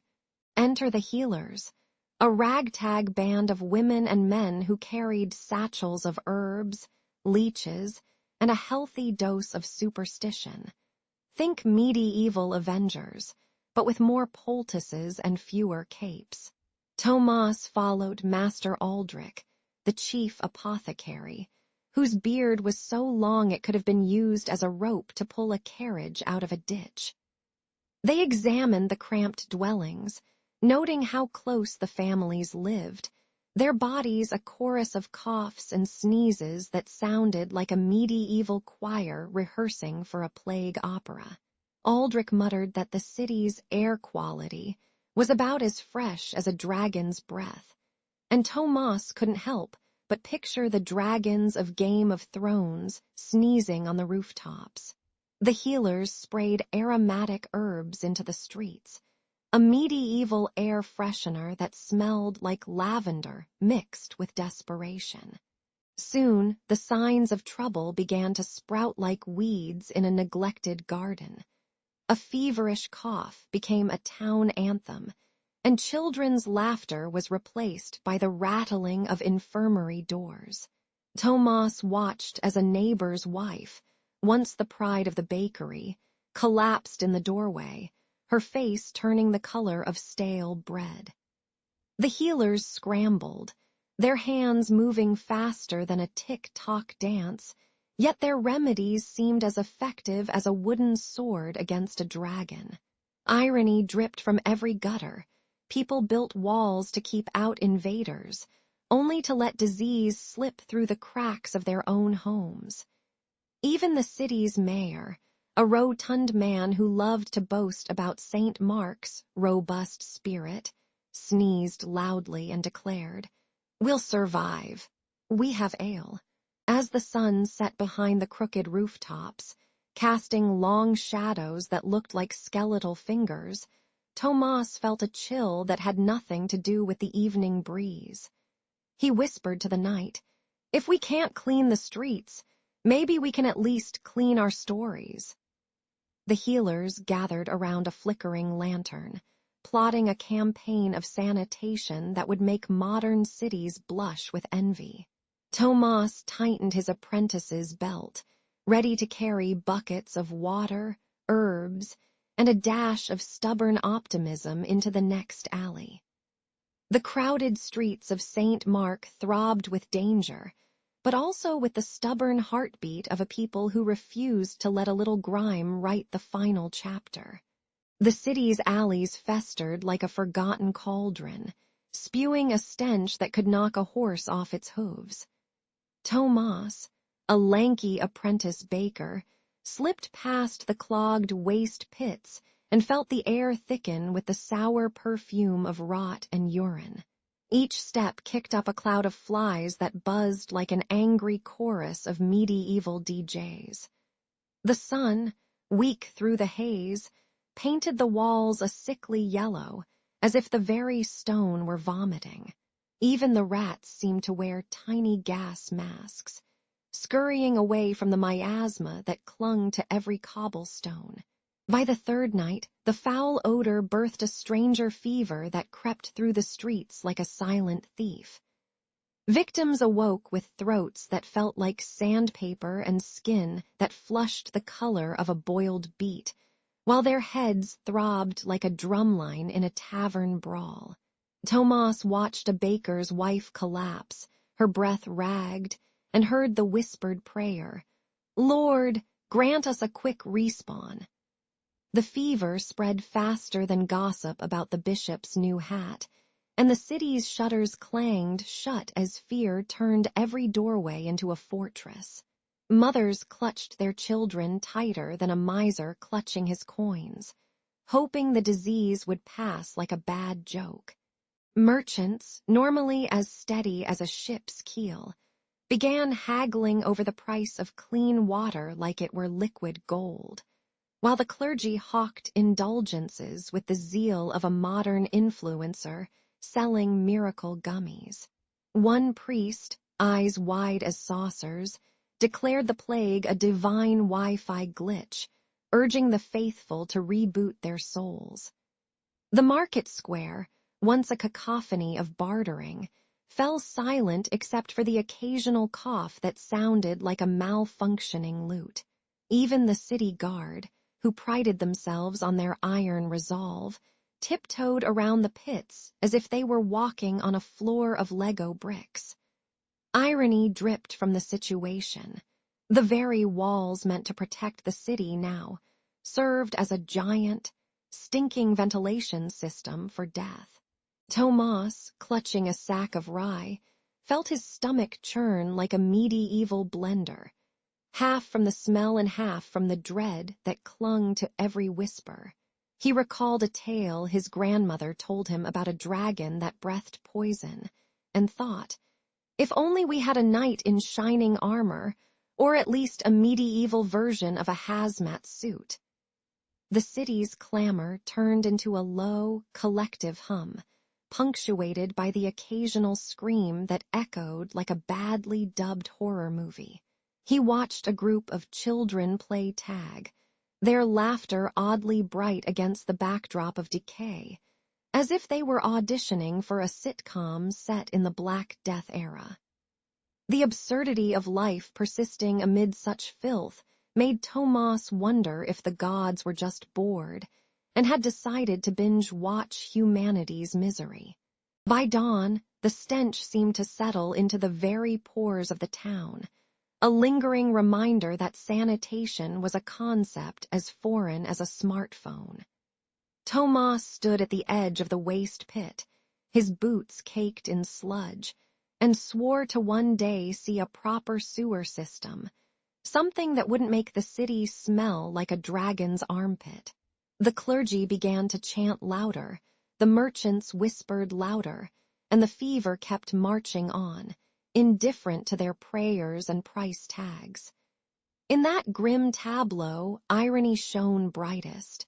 The people who built the walls for protection had inadvertently crafted a giant, open-air perfume of doom. And so the first plague of miasma took its bow, leaving the city to wonder whether the next act would be a heroic cure or just another episode of medieval misery. The market awoke before dawn, its stalls unfurling like a patchwork quilt of colors and smells. Merchants from the Levant hawked spices that tickled the nostrils, while local fishmongers flung the day's catch into buckets that reeked of brine and rot. Amid the clamor of haggling voices, a thin mist of coughs and sneezes drifted through the cobblestones, unnoticed by most who were too busy bartering for silk. Tomas, a lanky clerk with ink-stained fingers, felt a chill run down his spine as a ragged traveler coughed into his hand, leaving a wet, bitter taste of fear on his tongue. Later, Tomas ducked into the apothecary's cramped shop, where the old woman, Mistress Hilda, brewed poultices that smelled like boiled cabbage and desperation. She slapped a greasy cloth onto his wrist and whispered, "The pestilence spreads faster than gossip at a tavern," while a stray rat scurried across the wooden counter, its tail flicking like a metronome. Together they pored over tattered scrolls, debunking the latest rumor that the disease was a curse from a vengeful saint who'd been offended by a baker's burnt loaves. Their argument turned into a slapstick duel of facts versus folklore, each fact a sword, each myth a squeaky shoe slipping on the slick floor. By the time the bell rang, they had concocted a bitter tea that tasted like regret and iron, promising a sliver of hope to the sick. The city council convened in the stone hall, their robes rustling like dried leaves as they debated whether to shut the market gates. "Close the streets," scoffed the mayor, his voice echoing like a hollow drum. "We'll starve the town before the pestilence gets a chance to finish its dinner." Tomas and Hilda presented their findings, but the council members were more interested in the clink of coin than the clatter of coughs. A half-hearted quarantine was declared, marked by a ragged banner that read, "No entry," in shaky script, yet traders slipped through hidden alleys as if the city were a giant game of hide and seek. The irony was palpable. The very people trying to protect the populace were the ones feeding the invisible beast with their stubbornness. Word spread faster than a rumor about a dragon sighting, and soon the market turned into a theater of absurdity. A street performer, dressed as a medieval superhero, think a knight in shining armor with a plumed cape, started shouting, "Fear not, for I have the power of hand washing." The crowd laughed, wiping their noses with the backs of their hands, while a child whispered that the disease must be a cursed version of the latest royal drama, Game of Thrones, except with fewer dragons and more vomit. Even the rats seemed to don tiny masks, scurrying about as if auditioning for a medieval version of The Walking Dead. The whole scene felt like a grotesque comedy, where the punchline was a city choking on its own greed and filth. By week's end, the market's once vibrant chorus was reduced to a cough-laden murmur, and the streets smelled of damp wool and unwashed bodies. Tomas stood at the edge of the square, watching a lone merchant pack up his wares, his eyes reflecting the flicker of torchlight like dying stars. He muttered to Hilda, "Perhaps the real cure is a little humility and a lot of soap." And she replied with a grin, "And maybe a council that knows when to shut the door before the plague knocks back." The city would eventually recover, but the memory of that chaotic week lingered like a bad smell in a cellar, hard to ignore, impossible to forget. And as the market reopened, the townsfolk whispered a new proverb, "Better a closed market than an open grave," a bitter lesson wrapped in the scent of fresh bread and lingering dread. The fever that had once lingered like a bad cough in St. Mark's alleys erupted into a roaring pestilence, turning the city's narrow lanes into rivers of sweat and bile. In the infirmaries, wooden doors creaked under the weight of coughing bodies, and the air tasted of iron and rot. Night watchmen whispered that the sick smelled of wet ash, while the lamplighters' flames flickered against a backdrop of shivering shrouds. Mothers clutched their children, eyes wide as the moon, as the disease spread faster than gossip at a tavern. Even the rats seemed to pause, as if they sensed the town was finally getting a taste of their own poison. When the stench became unbearable, Tomas, the city's reluctant engineer, rallied a ragtag crew of night shift laborers for a desperate drainage project. He brandished a rusted spade like a knight's sword, ordering them to carve new channels beneath the cobbles where foul water pooled. The moonlight glinted off the muck as they heaved, their boots splashing through sludge that smelled of boiled cabbage and decay. Every shove of earth sent a chorus of sighs from the city's underbelly, and the workers cursed the heavens while praying for a dry floor. By dawn, a shallow trench snaked away the black tide, but the effort left their hands raw and their spirits as damp as the gutters they'd emptied. Inside the overcrowded wards, the healers, more akin to medieval surgeons than saints, gripped leeches and bloodletting knives with trembling hands. They sliced open throats of the feverish, letting crimson gush out in hopes of coaxing the disease into the open, a practice as risky as juggling flaming torches.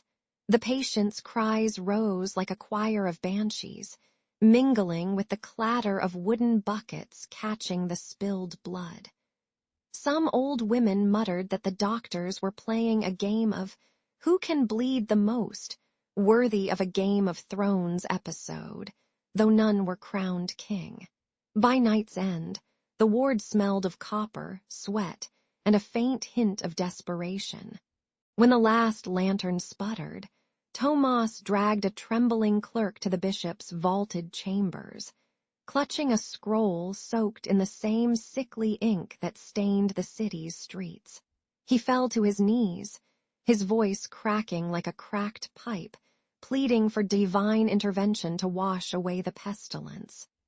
The bishop, robed in gold thread that now felt like a funeral shroud, listened as the plea echoed off stone walls, each word dripping with the weight of a dying city. He raised his hand, muttering prayers that sounded more like a broken record than a miracle, promising to send holy water and a chorus of monks to chant away the fever.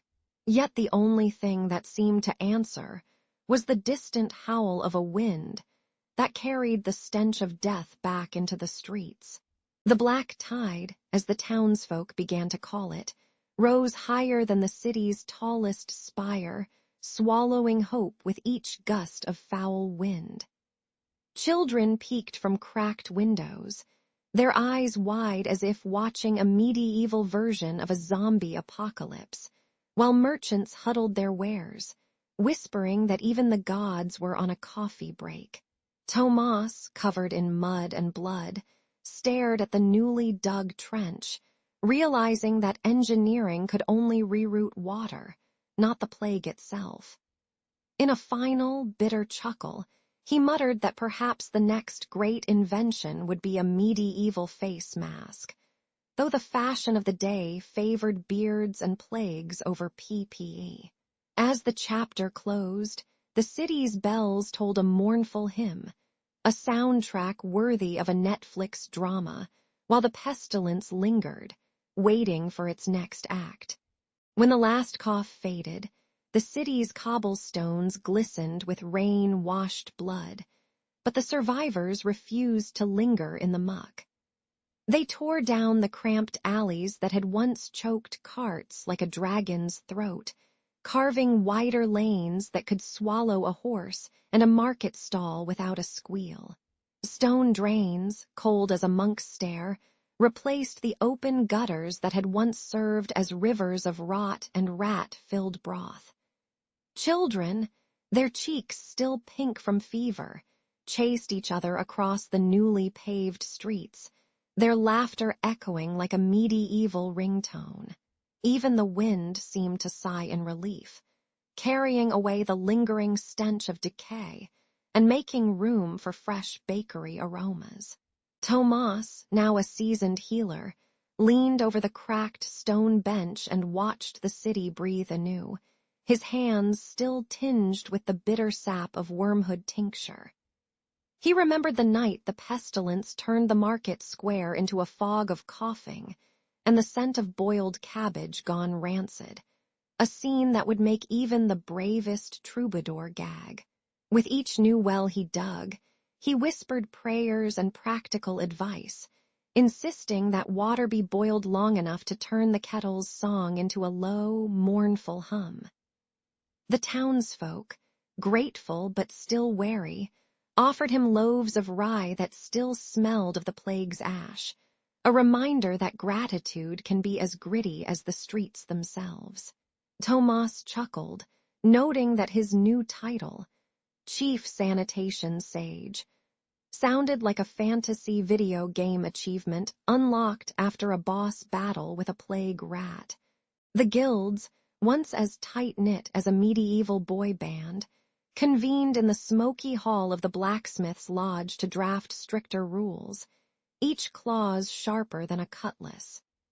They banned the practice of dumping offal in the streets, a habit that had made the city smell like a dragon's breath after a feast, and mandated weekly street sweeps that felt like a medieval version of the Walking Dead clean-up crew. Bakers were ordered to seal their ovens with iron doors, preventing the sneaky rise of mold that had turned sourdough into a microbial menace. The tailors, ever the fashionistas, promised to wash their cloth scraps before dumping them, lest the fabrics become breeding grounds for the invisible enemies that had once danced on every hem. Ironically, the most fervent enforcer turned out to be the apothecary's apprentice, who swore that a tidy alley was the only thing that could keep his love life from resembling a plague-infested tavern. Masons swung hammers like percussionists, each strike ringing against the stone drains, a rhythm that chased away the memory of coughing fits. The air filled with the metallic tang of fresh-cut limestone, mingling with the sweet perfume of lavender bundles hung from balconies to ward off lingering microbes. Children chased the dust motes that rose like tiny fireworks whenever a new gutter was laid, their giggles bouncing off the newly raised walls. Nightfall brought the glow of oil lamps, their flickering light casting long shadows that reminded everyone that darkness, not just disease, could hide danger. Even the river, once a sluggish sewer, now gurgled clearer, its surface reflecting the city's renewed resolve like a polished shield. As the sun dipped behind the newly widened towers, Tomas stood on the ramparts and surveyed the city that had learned to wash its hands before it dared to shake them. He mused that the plague had been the worst reality TV show the medieval world ever produced, complete with drama, betrayal, and a surprise ending nobody wanted. The citizens, now armed with stone drains and guild edicts, treated hygiene like a sacred oath, whispering, "Cleanliness is next to godliness," as if it were a spell to ward off future curses. In taverns, bards sang ballads about the Great Flush, a tongue-in-cheek ode to the new drains that saved more lives than any knight's sword. Tomas smiled, knowing that the city's rebirth was not just bricks and mortar, but a collective promise that when the next shadow loomed, they would meet it with soap, steel, and a dash of stubborn medieval optimism. The lantern's first light flickered over the cobblestones of Lumen as Cale took his oath, his boots echoing like a drum roll in a medieval stadium. The city's spires, draped in twilight, seemed to lean in, curious about the newcomer with a half-shaved beard and a grin that reminded folks of a rogue Jedi. Vendors packed away sizzling kebabs, their smoke curling into the night like ghostly ribbons. A distant choir of crickets sang a lullaby that sounded suspiciously like a broken iPod playlist.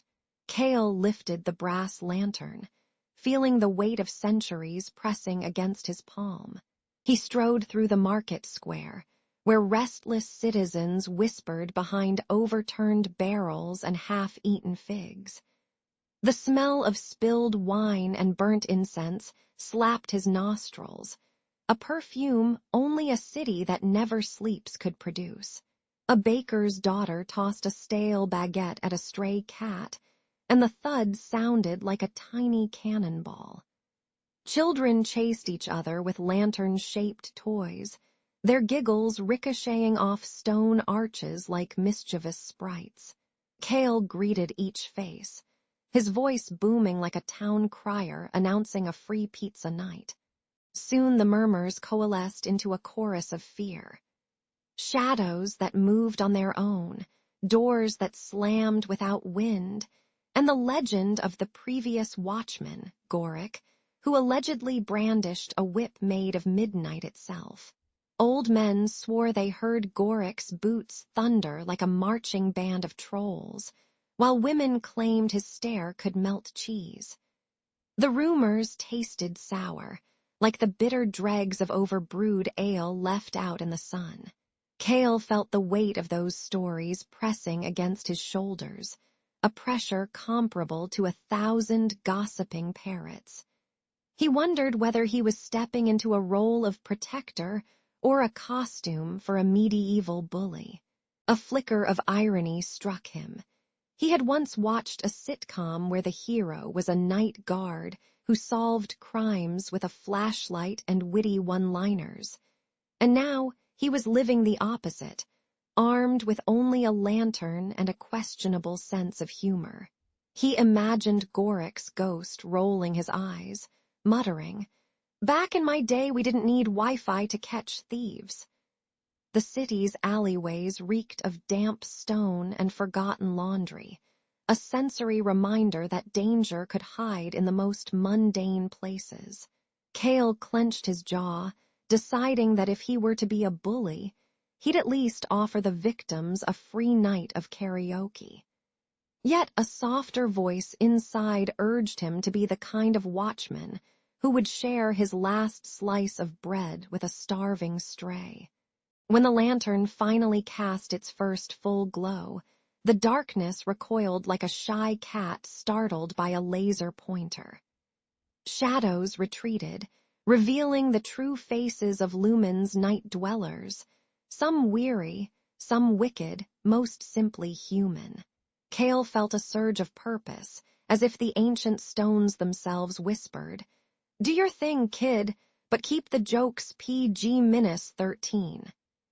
He raised the lantern high, its light cutting through the smog and the rumors alike, promising that the night would be watched, not merely endured. And so the first chapter of his watch began, with the city holding its breath, and the lantern humming a tune that sounded oddly like the opening riff of a rock ballad. When the moon slipped behind the crumbling minarets, Cale slipped into the night bazaar like a shadow with a badge. Lanterns sputtered orange fire, throwing greasy aromas of spiced meat and fermented dates onto the cobblestones that stuck to his boots. He scanned the crowd, eyes as sharp as a hawk that just discovered a discount on mouse traps. The clamor of haggling merchants sounded like a drunken choir, and somewhere a street performer mimed a sword fight that made Cale grin despite his steel-toed boots. He felt the weight of his lantern-handed baton, half tool, half symbol, as if it were a lightsaber in a low-budget fantasy flick. Soon a trio of rag-clad pickpockets tried to slip a jeweled dagger into a merchant's satchel, their fingers as greasy as the fish stalls nearby. Cale lunged, tripping over a spilled barrel of fermented goat cheese that left a pungent cloud in his nostrils. "Hold it, you're not auditioning for a heist movie," he barked, pinning the lead thief against a tapestry that depicted a heroic lion. Ironic, given the lion's obvious lack of night vision. The thieves squealed like a chorus of squeaky toys, and Cale tossed them a warning that smelled faintly of sandalwood and regret. He let the rest of the gang slink away, their empty pockets clinking like broken coins. Just as Cale thought the night had settled into a predictable rhythm, a figure cloaked in midnight silk stepped from the shadows, eyes glittering like polished obsidian. The stranger's voice dripped with sarcasm. "So, the night watchman thinks he's the only one with a flashlight." He tossed a silver coin onto Cale's boots. The coin spun, humming a tune reminiscent of an 80s arcade game. The bazaar fell silent, the scent of incense turning sour as merchants stared, half expecting a flash mob.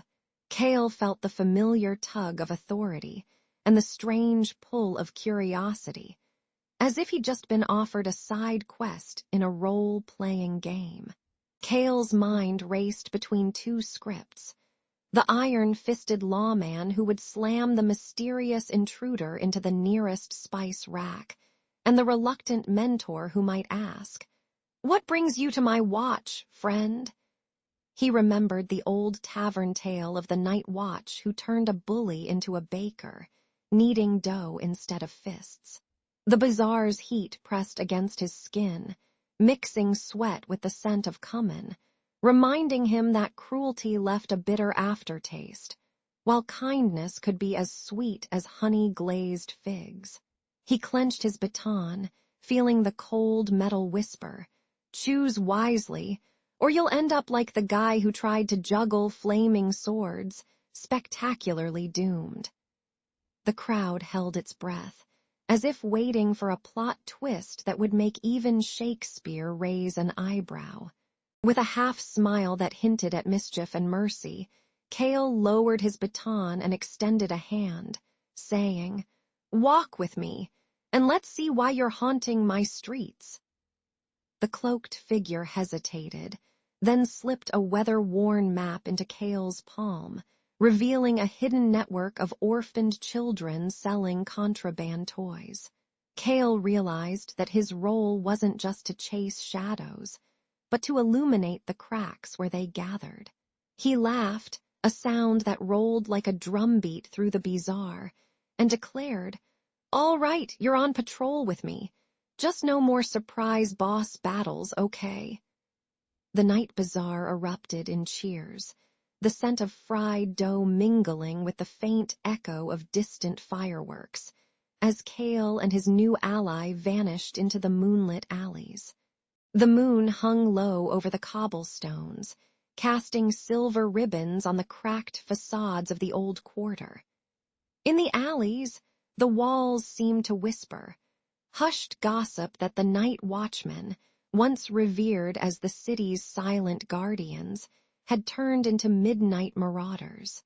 Lantern light flickered like nervous fireflies, illuminating grime-streaked boots and the sour stench of spilled ale that clung to the stone. A grizzled tavern keeper swore he saw a watchman drag a shivering child into the shadows, muttering something about keeping the streets clean. The rumor mill churned faster than a medieval gossip blog, and the city's nerves tightened like a lute string before a performance. Cale, a lanky apprentice with a habit of poking his nose where it didn't belong, took the rumors as a personal challenge, part detective, part teenage superhero. He stalked the lantern-lit lanes, his boots squelching in puddles that smelled of rotten fish and cheap perfume. Each night he heard the distant clank of armor, then an eerie silence, as if the night itself held its breath. When a baker's daughter vanished without a trace, Cale followed a faint trail of ash and the metallic tang of blood that lingered near the city's abandoned aqueduct. The clues led him to a rusted iron gate, half concealed by ivy that whispered, "Welcome back, old friend." Beyond the gate lay an enclave the city had forgotten, a hollowed-out cathedral of stone now repurposed as a tyrant's den. Former watchmen, once cloaked in brass and honor, had swapped their swords for scepters of oppression, ruling the underground with a cruelty that would make even the most hardened jailer blush. Their throne room reeked of burnt incense and sweat, the air thick with the metallic scent of blood, spattered banners that read order at all costs. Cale watched as a hulking guard, his beard braided like a Viking's, ordered a captive to recite the city's founding charter while a stray cat chewed on his boot. The scene was absurd enough to be a dark comedy sketch, yet the terror was as real as a dragon's breath on a cold night. The former watchmen strutted around like reality TV villains, delivering edicts with the flair of a Game of Thrones council meeting, except with fewer dragons and more rusty chains. They boasted about maintaining peace, while the only peace they knew was the silence of a terrified populace. Cale, ever the reluctant hero, slipped a stolen lantern into the crowd, its light flickering like a sarcastic wink at the tyrant's pomp. The sudden glow exposed a wall of graffiti, a crude drawing of a watchman with a "Do Not Disturb" sign over his eyes, captioned, "When you're too busy being a bully to actually watch." Laughter, nervous and raw, rippled through the shadows, a small rebellion against the oppressive gloom. Word of Cale's discovery spread faster than a rumor about free ale, igniting a fire of distrust that burned through the city's veins. Citizens began locking their doors tighter, eyes darting at every silhouette, wondering if the next night watch would be a protector or a bully in disguise.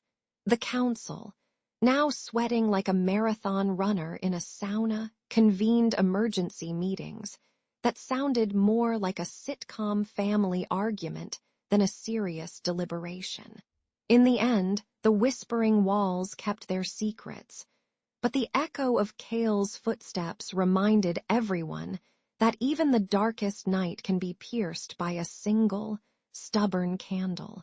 And somewhere, a watchman, whether hero or villain, still patrolled, humming a tune that sounded suspiciously like the theme from a 90s cartoon about nocturnal heroes.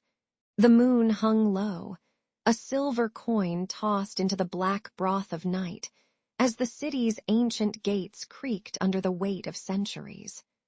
From the shadows, the night watchmen stalked like grizzled bouncers at a medieval tavern, their armor clanking with the scent of oil and old leather. Lanterns sputtered, casting jittery halos that made the cobblestones look like a battlefield of fireflies trapped in amber. In the distance, the river whispered rumors of trouble, its icy breath mixing with the stench of burnt timber from a recent skirmish. Cale, the watch captain with a scar shaped like a question mark, tightened his gauntlet, feeling the weight of both duty and a lingering hangover from last night's ale. Without warning, a ragtag band of rogue watchmen surged forward, brandishing axes that glinted like broken teeth. Their battle cries cracked the night, a chorus of snarls that would make a werewolf blush. The gates shuddered as the first axe slammed into iron, sending a spray of sparks that smelled of ozone and burnt copper. Citizens peered from shutters, eyes wide as saucers, while the smell of fear mingled with the pungent aroma of spilled wine and sweat. The clash rang out, a cacophony of metal on metal that sounded suspiciously like a heavy metal concert, if the band were made of disgruntled retirees. Cale rallied his loyal few, their swords flashing like reluctant sunrise, each blade a promise of justice tempered with mercy. He barked orders that cut through the chaos as cleanly as a chef's knife through a slab of pork, though the metaphor was a bit gruesome for the evening. With every swing, Cale tried to spare the innocent, pulling back when a stray blow threatened a child clutching a wooden toy that squeaked like a dying mouse. The air grew thick with the iron tang of blood and the sweet rot of overripe figs tossed by street vendors earlier that day. Yet even as the battle raged, Cale's mind flickered to the old saying, "With great power comes great responsibility," a line he'd heard from a wandering bard who loved comic books. The showdown boiled to a head when Cale faced the rogue leader, a hulking brute named Gorick who smelled of stale cheese and broken promises. Their swords met with a clang that echoed like a gong, announcing the end of a medieval Netflix binge. Gorick sneered, "You think you're a hero? You're just a night shift security guard for a kingdom that can't pay its taxes." A jab that would make even a cynical accountant wince. Cale countered with a swift parry, his blade singing a lullaby of redemption while he whispered, "Maybe, But at least I'm not sleeping on the job like you. The duel danced between fury and farce, each strike splattering the stone with mud, blood, and the occasional stray popcorn kernel from a nearby vendor's cart. When the dust settled, the gate stood battered but unbroken, a testament to a night that refused to be merely a crime scene. Gorick lay sprawled, his armor dented, his ego deflated like a balloon at a birthday party for a dragon. The surviving watchmen gathered around Cale, their faces illuminated by the flickering torchlight, eyes reflecting both admiration and the lingering smell of burnt incense. In that hush, Cale declared that the night watch would be guardians, not tyrants, vowing to patrol with the same vigilance as a cat stalking a laser pointer. And so, the city slept a little easier, dreaming of heroes who could wield a sword and a joke in equal measure, proof that even in darkness, a little humor can be brighter than a sunrise. The night air still smelled of burnt oil and stale ale when Cale stepped onto the cracked cobblestones, his boots splashing through puddles that reflected the flickering torchlight like broken mirrors. The rogue faction lay in tatters behind the city walls, their banners torn to shreds and their mutters silenced by the clatter of armor. A stray dog barked, its howl echoing off the stone arches as if announcing the end of a bad sequel. Think, The Empire Strikes Back, but with fewer lightsabers and more mud. Cale raised his hand, and the gathered crowd felt the tremor of a promise that the darkness would no longer be a playground for marauders. The wind carried a whiff of fresh bread from a nearby bakery, a small but stubborn reminder that life kept cooking even after chaos. With the rebels scattered, Cale called an emergency council in the old guild hall, its vaulted ceiling dripping with condensation like a leaky faucet in a haunted house. He invited not only seasoned watchmen, but also the baker, the blacksmith, and the night shift poet who could recite verses while polishing swords. The council's table groaned under the weight of mismatched chairs, and the clatter of mugs provided a soundtrack louder than any marching drum. Cale's voice cut through the chatter, proposing a new oath: protect the city's shadows as fiercely as one guards a secret crush. Laughter rippled when a grizzled guard suggested they name the council the Knights Avengers, prompting a collective eye roll that could have powered a lantern. Humility, Cale explained, was the true armor, far sturdier than steel and far less likely to rust in the rain. The watchmen, once feared as nocturnal bullies, now practiced patrolling with the gentle precision of a cat stalking a laser pointer. They learned to listen for the soft sigh of a mother's lullaby drifting from a window, the rustle of a thief's empty stomach, and the distant clang of a bell that signaled midnight prayers. One veteran guard, known for his gruff bark, surprised everyone by offering a stray kitten a warm blanket, earning a chorus of amused sighs. The city's alleys, once echoing with the clink of chains, now hummed with the quiet steps of guardians who preferred a firm handshake to a heavy fist. When the first pale fingers of dawn stretched over the rooftops, the city inhaled a collective breath scented with dew and roasted chestnuts from the market stalls. The sunrise painted the sky in shades of orange that would make even a superhero's cape jealous, and the shadows retreated like actors taking a final bow. Citizens emerged from their shutters, blinking against the light, their faces illuminated by hope and the faint smell of incense from a nearby temple. Children chased each other around the newly repaired watchtower, their giggles bouncing off stone like tiny fireworks. Even the night watchmen lingered a moment longer, their eyes reflecting the sunrise as if they were sipping the first coffee of a long night shift. In the weeks that followed, the council's decisions rippled through the streets like gossip at a tavern, fast, noisy, and occasionally exaggerated. The watchmen began holding sunrise drills, where they'd salute the sun with a goofy salute that looked suspiciously like a thumbs up from a sitcom character. Rumors spread that Cale had hired a bard to compose a ballad titled Guardians of the Dawn, complete with a chorus that could make a dragon weep. Yet, beneath the jokes and the occasional clumsy dance, the city learned that night watchmen could be protectors, not bullies, when they swapped intimidation for invitation. And so, as the city awoke each day, it did so with a grin, a swagger, and the comforting knowledge that somewhere in the alleys, a watchman was probably feeding a stray cat while humming the latest pop hit. The market square of Saint-Remy throbbed like a medieval tick-tock feed, stalls hawking fish, cloth, and gossip in equal measure. Sunlight slanted off copper pots, casting glittering puddles that reflected the faces of merchants shouting over the clatter of hooves.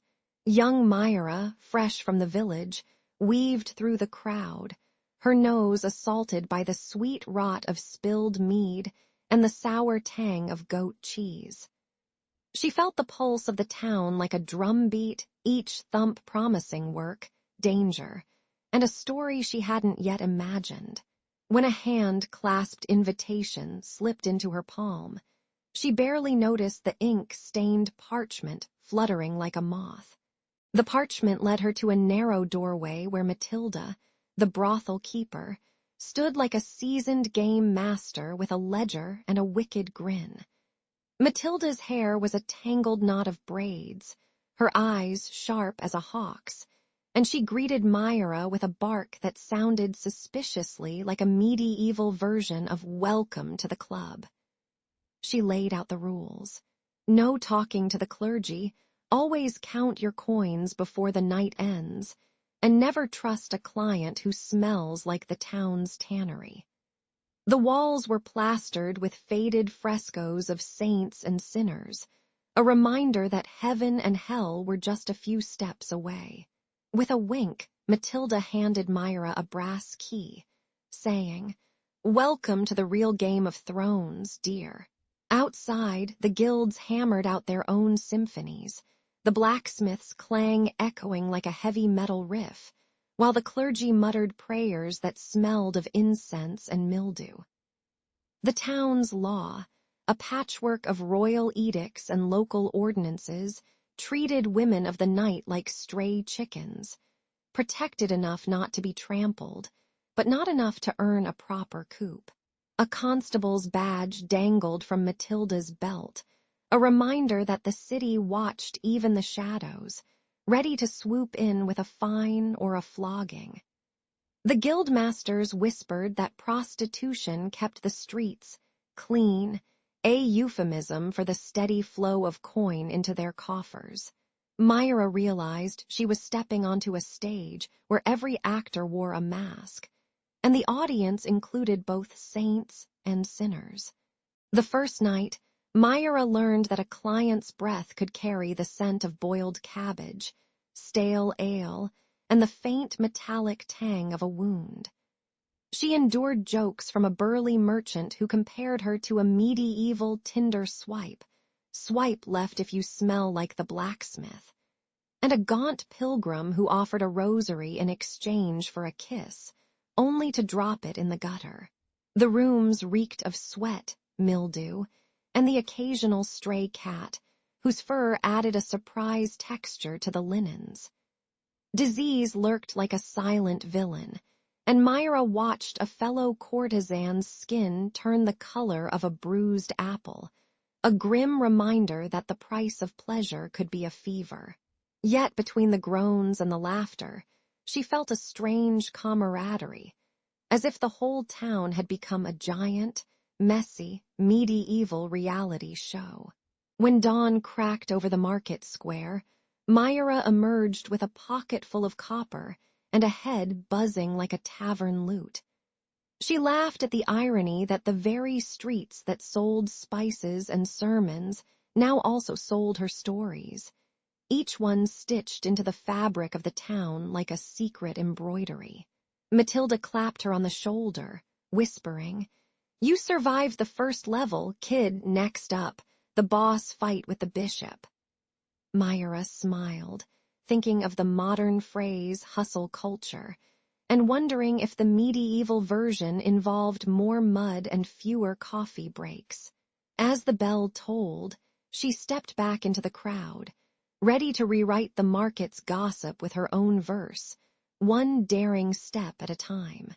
When the first rooster crows over the cobblestones, Myra is already threading her way through the market's clamor, her skirts brushing against spilled ale and the occasional stray rat.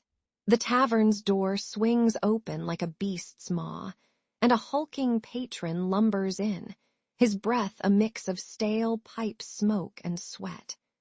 He slams a copper coin on the wood and leans in, eyes glittering with the kind of hunger that makes the town's pigeons look like saints.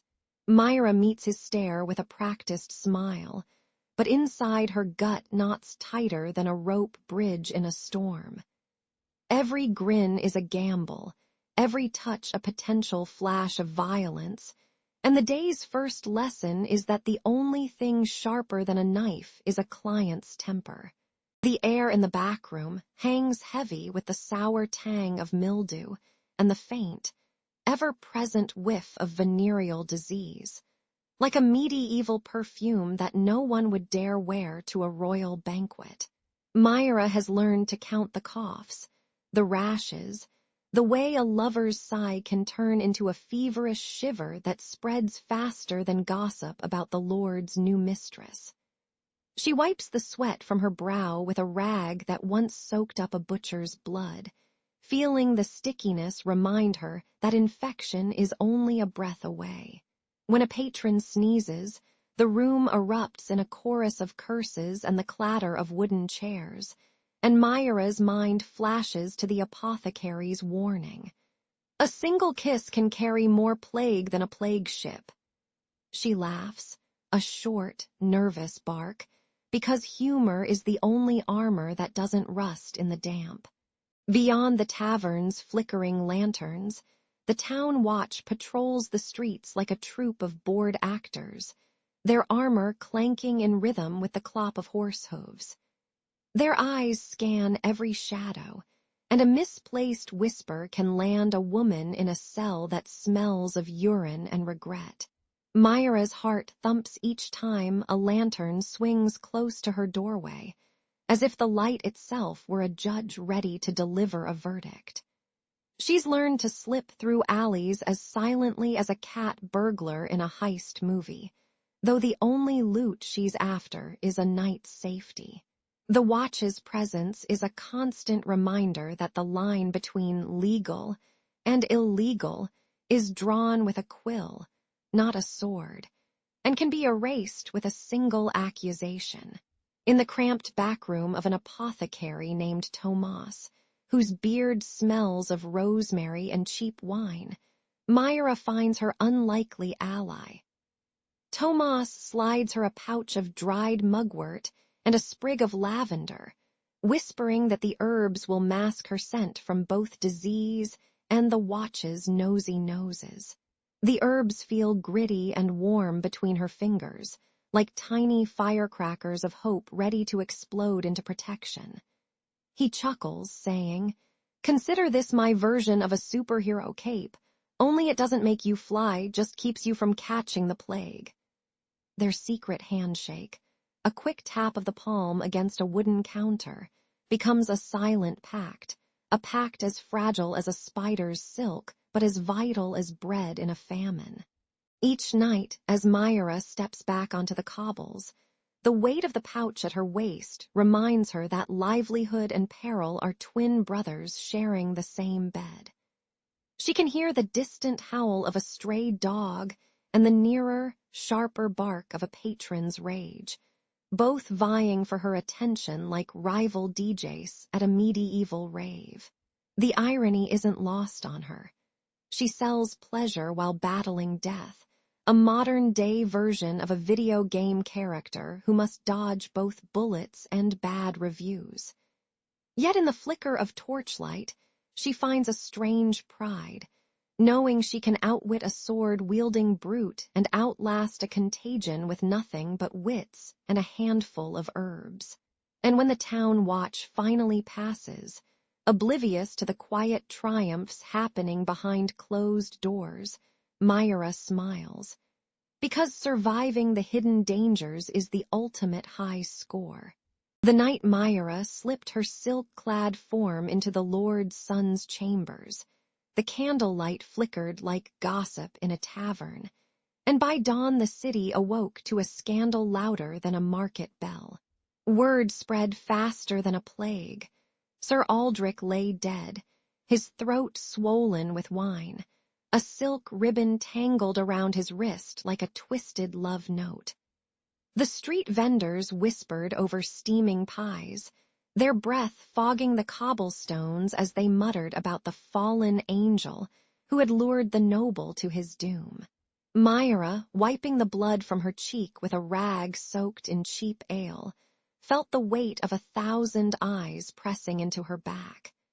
The city's rumor mill roared, turning her name into a brand of danger and desire that even the pigeons seemed to coo about. By midday, the church's inquisitors arrived, their robes rustling like dead leaves, their incense choking the air with a scent of burnt incense and old sins.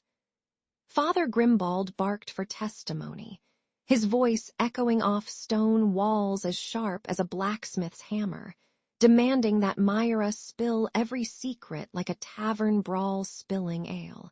The crowd gathered, their murmurs a chorus of fear and fascination, as if the whole town were binge-watching a medieval reality show titled Scandal in the Keep.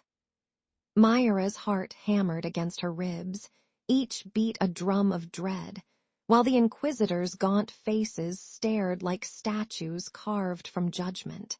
The magistrate's quill scratched across parchment, recording every whispered accusation, turning her life into a ledger of sins. Now Myra faced a cruel trinity of choices.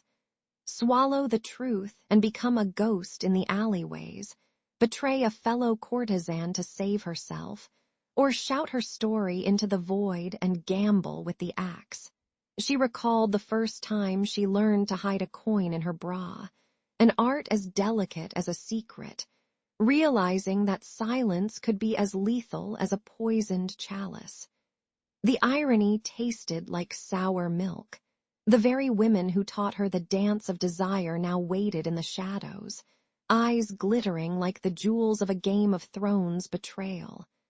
A stray cat slunk past, its fur matted with grime, as if the city itself whispered, "Pick a side, or you'll end up like the poor soul who tried to juggle flaming torches." Sweat dripped into her eyes, mixing with the grime on her cheek, and the decision felt heavier than a sack of iron. Myra chose the middle path, a gamble as risky as betting on a dragon in a jousting tournament. She offered a half-truth, naming the Lord Sun's jealous rival while keeping the deeper secrets locked behind her lips. The inquisitors snarled, their eyebrows arching like angry crows, but the promise of a rival's confession soothed their hunger for scandal. As the rival was dragged away, his cries echoed off the stone, a symphony of panic that made the nearby market sellers drop their wares in shock. Myra felt the cold bite of iron shackles against her wrists, the metal biting like a winter wind through a cracked window. Yet, as she was led away, a wry smile tugged at her mouth. After all, she'd turned the city's gossip mill into her own twisted stage. The aftermath settled like ash after a fire, Myra's name was forever etched in the town's collective memory, a cautionary tale whispered over mugs of mead. The noble family mourned in silks, their tears glistening like cheap perfume, while the church proclaimed a new era of moral vigilance, as if a single scandal could cleanse centuries of sin. Myra, now a prisoner of stone and rope, smelled the dampness of the cell, the sour odor of urine, and the faint perfume of rosemary that the monks left as a twisted mercy. She laughed, a low, hoarse sound that rattled the bars, remembering that reputation, like a heavy cloak, can either protect or suffocate. And somewhere beyond the walls, the city continued its endless chatter, turning her story into legend, a meme of medieval times that would outlive even the most stubborn stone gargoyles. The night the city guard descended on the quarter felt like a plague of rats with steel boots, their torches sputtering orange curses into the foggy alleys. Myra heard the clatter of wooden shutters being slammed, smelled the acrid bite of burnt tallow, and felt the cold iron of a hand on her shoulder as they hauled her from the red light den. The air was thick with the stink of spilled ale and the sour perfume of desperate women trying to mask fear with cheap rosewater. A chorus of shouted orders rose above the clamor, each command sharper than a blacksmith's hammer, and Myra's heart hammered in rhythm with the chaos. Even the cobblestones seemed to shiver under the weight of the crackdown, as if the city itself were holding its breath. Dragged before the magistrate's stone dais, the women stood like condemned actors on a grim stage, the courtroom buzzing with the hiss of gossip and the sour tang of sweat. The magistrate, a rotund man with a beard as tangled as a tavern rope, peered over his spectacles, his voice echoing like a church bell cracked by rust. The crowd's murmurs rose and fell, a sea of whispers that smelled of stale bread and the faint perfume of incense, an odd combination that reminded Myra of a medieval perfume commercial gone wrong. Every eye seemed to flicker between pity and hunger, as if the spectators were waiting for a spectacle more entertaining than a joust. The heavy wooden doors creaked shut, sealing them in a chamber where justice often wore a mask of hypocrisy. Matilda, the oldest of the troop and a mother figure with laugh lines carved like ancient runes, rose slowly, her voice trembling like a lute string about to snap. "Your Honor," she began, "we are not monsters, just women trying to survive the famine of a man's mercy," she said, her words dripping with irony that would make a modern stand-up comic blush.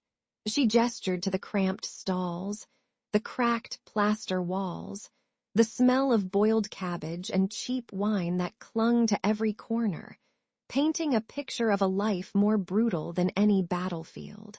The magistrate scoffed, his eyebrows knitting into a frown that could have crushed grapes, yet a flicker of doubt crossed his eyes as the crowd shifted. Matilda's plea hung in the stale air, a fragile candle fighting the wind of accusation.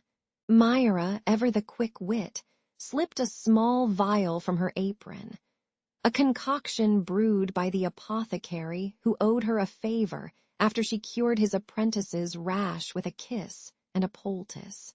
She tossed it onto the magistrate's desk with a grin, the glass shattering like a dropped iPhone, spilling a sweet, herbal scent that cut through the room's oppressive odor. "Proof," she announced, "that the so-called corrupt magistrates are the ones who poison the city, not us." The apothecary, a wiry man with ink-stained fingers, stepped forward, his voice steady as a monk's chant, detailing how the magistrates had been siphoning tax money into private wine cellars, using the crackdown as a cover. The crowd gasped, the sound like a flock of startled pigeons, and even the stone walls seemed to tremble at the revelation. The magistrate's face turned the color of a freshly boiled beet, his composure cracking like a cheap parchment scroll. With a theatrical sigh that would make Shakespeare roll his eyes, he ordered the records opened, exposing ledgers inked in the same dark hue as the night's blood. The crowd erupted, a roar that mixed triumph with the smell of spilled ale, and the guards shuffled like embarrassed extras in a bad play. Myra and her sisters were released, their chains clinking like broken jewelry, and the city's gossip spread faster than a meme about a cat riding a dragon. As they stepped back into the alley, the moonlight caught the glint of Myra's smile, a mix of relief, revenge, and the stubborn hope that tomorrow's sunrise might bring a little less darkness. The town's magistrate slammed the wooden gavel, his beard twitching as he read the verdict. Myra, whose name meant wonder in the old tongue, received a begrudging pardon that smelled faintly of stale ale and burnt incense. The pardon came with a mountain of fines so steep it could have bought a small castle's worth of wheat. Yet the judge's eyes flicked away, as if the punishment were a polite way of saying, "Don't bother us again." In that cramped stone courtroom, the air buzzed with the rustle of parchment and the low hum of gossip, Myra's fate sealed by ink and irony. With the fines half paid in coin and half in the sweat of sleepless nights, Myra scouted the market's back alleys for a place to call her own. She finally snagged a modest tavern lease on a crooked corner where the river's fog clung to the timbers like a damp shawl. Inside, the beams groaned under the weight of barrels, the fire pit sputtered a greasy orange, and the smell of boiled cabbage mixed with the sour tang of spilled ale. The clatter of wooden mugs and the bawdy shanty of a wandering minstrel filled the room, making even the rats tap their tiny feet. Myra set a sign, Mira's Haven, with a wink, knowing that a tavern was both a sanctuary and a stage for the city's whispered sins. Money trickled in like reluctant rain, and Myra counted each copper piece against the backdrop of a creaking floorboard. Rather than hoarding the gold, she slipped handfuls into the pockets of younger women who still wore the night's bruises on their skin.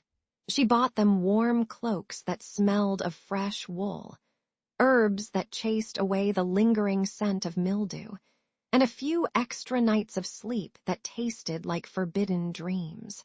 The women gathered around the hearth, swapping stories of escaped patrons and the occasional knight in shining armor, who turned out to be a drunken squire with a broken lute. Their laughter, rough as gravel yet bright as a bell, stitched a fragile tapestry of solidarity in a world that tried to tear them apart. Freedom in Myra's world was as fragile as a moth's wing caught in a candle flame, bright for a heartbeat, then ash. She learned to navigate the city's labyrinthine streets with the swagger of a rogue from a tavern tale, ducking under arches while the clamor of market sellers roared like a medieval stadium. Irony dripped from every corner. The same officials who fined her for immorality now bought her ale, whispering, "You're a good customer, dear." Even the town's gossip mongers compared her to Daenerys Targaryen, the mother of dragons, except Myra's dragons were the fierce, soot-blackened women who guarded her door. The tavern's sign swayed in the wind, a crooked dragon silhouette, reminding everyone that even a modest lease could feel like a throne when the world had otherwise relegated you to the gutters. As winter's chill seeped through the cracks, Myra's hearth glowed like a stubborn ember refusing to die. She watched the younger women grow, their eyes sharpening, their steps steadier, as if the tavern itself taught them the art of balancing on a razor's edge. In those moments, the weight of the fines seemed less a chain and more a reminder that every coin earned was a brick in a wall of shared liberty. The town's stone walls may have tried to crush her spirit, but Myra's laughter, sharp, salty, and unapologetic, bounced off them like a bard's refrain. And so, amid the clatter of mugs and the hiss of a leaky roof, she carved a sliver of autonomy, proving that even in the darkest medieval alley, a flicker of freedom can outshine the shadows. Aldrich, a fresh-hand scribe with ink-stained fingers, trudged into Gallows Hollow like a rookie knight entering a dragon's den. The town smelled of damp straw, unwashed bodies, and the faint tang of iron that clung to the wind like a bad perfume. Lanterns sputtered in the dusk, casting jittery shadows that made the cobblestones look like a chessboard of sins. He could hear the clatter of hooves and the low murmur of villagers swapping gossip about the latest thefts, as if the whole place were a medieval version of a reality show waiting for drama. Lord Malrek, a man whose beard could hide a small goat, greeted Aldrich with a grin sharper than a freshly honed axe. "You will record our law," the lord declared, tapping a heavy leather-bound tome that smelled of mildew and old parchment. Aldrich nodded, feeling the weight of destiny, or perhaps just the weight of the lord's gauntlet-clad hand on his shoulder. The lord led him down a narrow alley, the sound of his boots echoing like a drumbeat in a marching band, toward the town's most infamous spectacle. There it stood, the iron gate of Gallows Hollow, a rusted monstrosity that looked like a medieval Instagram filter gone wrong. Behind its iron bars, the condemned thieves hung like grotesque ornaments, their faces twisted in a mix of terror and defiant bravado. The crowd's cheers rose and fell like a badly tuned choir, while the smell of sweat, blood, and a lingering hint of roasted pork wafted from nearby taverns. Each condemned soul swayed gently in the wind, their ropes creaking as if the gate itself were humming a morbid lullaby. Aldrich's stomach churned as he watched a wiry pickpocket, his fingers still stained with stolen coin, grin at the crowd like a meme lord posting a viral video.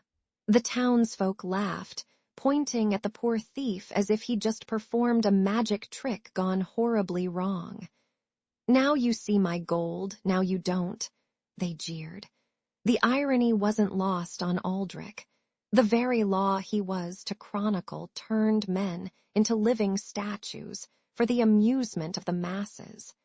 A twisted medieval version of a reality TV elimination round. He felt like a narrator in a dark comedy, forced to write the punchline while the audience roared. With a quill clenched in his trembling hand, Aldrich realized the iron gate was more than a punishment. It was the town's twisted heart, beating to the rhythm of fear and spectacle. He vowed to record every clang of the chains, every gasp of the onlookers, and every drop of blood that stained the stone. The tale he would pen would echo beyond the hollow, a cautionary saga for any future scribe daring enough to stare at the abyss. And so, under the flickering torchlight, the young scribe began his grim chronicle, unaware that his own story was about to become the next grotesque exhibit on the iron gate. In the bustling market of St. Varin, Aldrich first heard the whisper about the rack of whispered lies. Traders huddled over spilled ale, swapping tales of a contraption that could stretch a man like a piece of stale parchment. The rumor slithered through the crowd like a mischievous cat, promising that even the most honest soul could be turned into a liar. Aldrich, ever the curious scribe, leaned in, his eyes glittering with the same hunger that drives a cat to chase a laser pointer. He imagined the rack as a medieval version of a reality TV confession booth, only with more rope and less applause. Later that dusk, the town's jailkeeper dragged a rust-caked wooden frame into the courtyard, its iron teeth yawning like a shark ready to bite. The rack's wooden beams creaked under the weight of a dozen victims, each rope coiled like a serpent waiting to strike. When the lever was pulled, the victims' limbs were pulled apart with a sigh that sounded like a violin string being tuned too tight, while the crowd inhaled the sour stench of sweat, leather, and fear. The air vibrated with the low moan of stretched sinews, a sound that could make even a hardened mercenary wince. Aldrich watched the scene and felt a shiver that was part awe, part, no thank you, to the medieval torture DIY manual. Amidst the gloom, Aldrich struck up a friendship with Joran, a spice-laden merchant whose laugh could drown out a church bell. Joran bragged about his silk caravans and the exotic tales he collected, his hands always stained with cummin and curiosity. Aldrich, notebook in hand, asked Joran to describe the rack in detail, hoping to capture its horror for his chronicles. Joran chuckled, saying the rack was the ultimate stretch goal for any aspiring liar, and offered Aldrich a sample of his spiciest pepper as a token. The joke landed like a poorly aimed arrow, funny to Aldrich, but it also planted a seed of dread that grew louder with each crack of the town's wooden doors. That night, the town crier's bell told an ominous rhythm, and a squad of jailers seized Joran, dragging him to the rack as if he were a prized turkey for a feast. The crowd gathered, their faces a patchwork of curiosity and terror, while the smell of burning torches mixed with Joran's fragrant spices, creating a perfume of panic. As the ropes bit into his skin, Joran's eyes widened, and he began to chant a garbled confession about stealing a king's crown, though the crown was nothing more than a wooden goblet. The crowd gasped, some laughing nervously like they'd just watched a bad comedy, while others clutched their children tighter, fearing that the next stretch could be theirs. Aldrich felt his stomach churn, the sight of Joran's limbs being pulled like taffy turning his curiosity into a gut-wrenching dread. By sunrise, Joran lay a broken heap, his confession echoing through the square like a broken record, stuck on a single note. The townsfolk whispered that the rack could turn any truth into a lie, and that a single false testimony could seal a man's fate faster than a royal decree. Aldrich scribbled furiously, noting how fear had become a weapon sharper than any blade, slicing through trust like a chef's knife through a roast. He realized that the true cruelty of the rack was not the stretch of flesh, but the stretch of imagination that made everyone suspect each other's whispers. As the market resumed its clamor, Aldrich walked away with a new story to tell, one that would make even a modern courtroom drama look like a children's bedtime story. The market square roared like a medieval stadium, stalls hissing with the smell of fresh rye and burnt tallow. Merchants shouted over clattering carts, their voices tangled with the clang of blacksmiths hammering iron.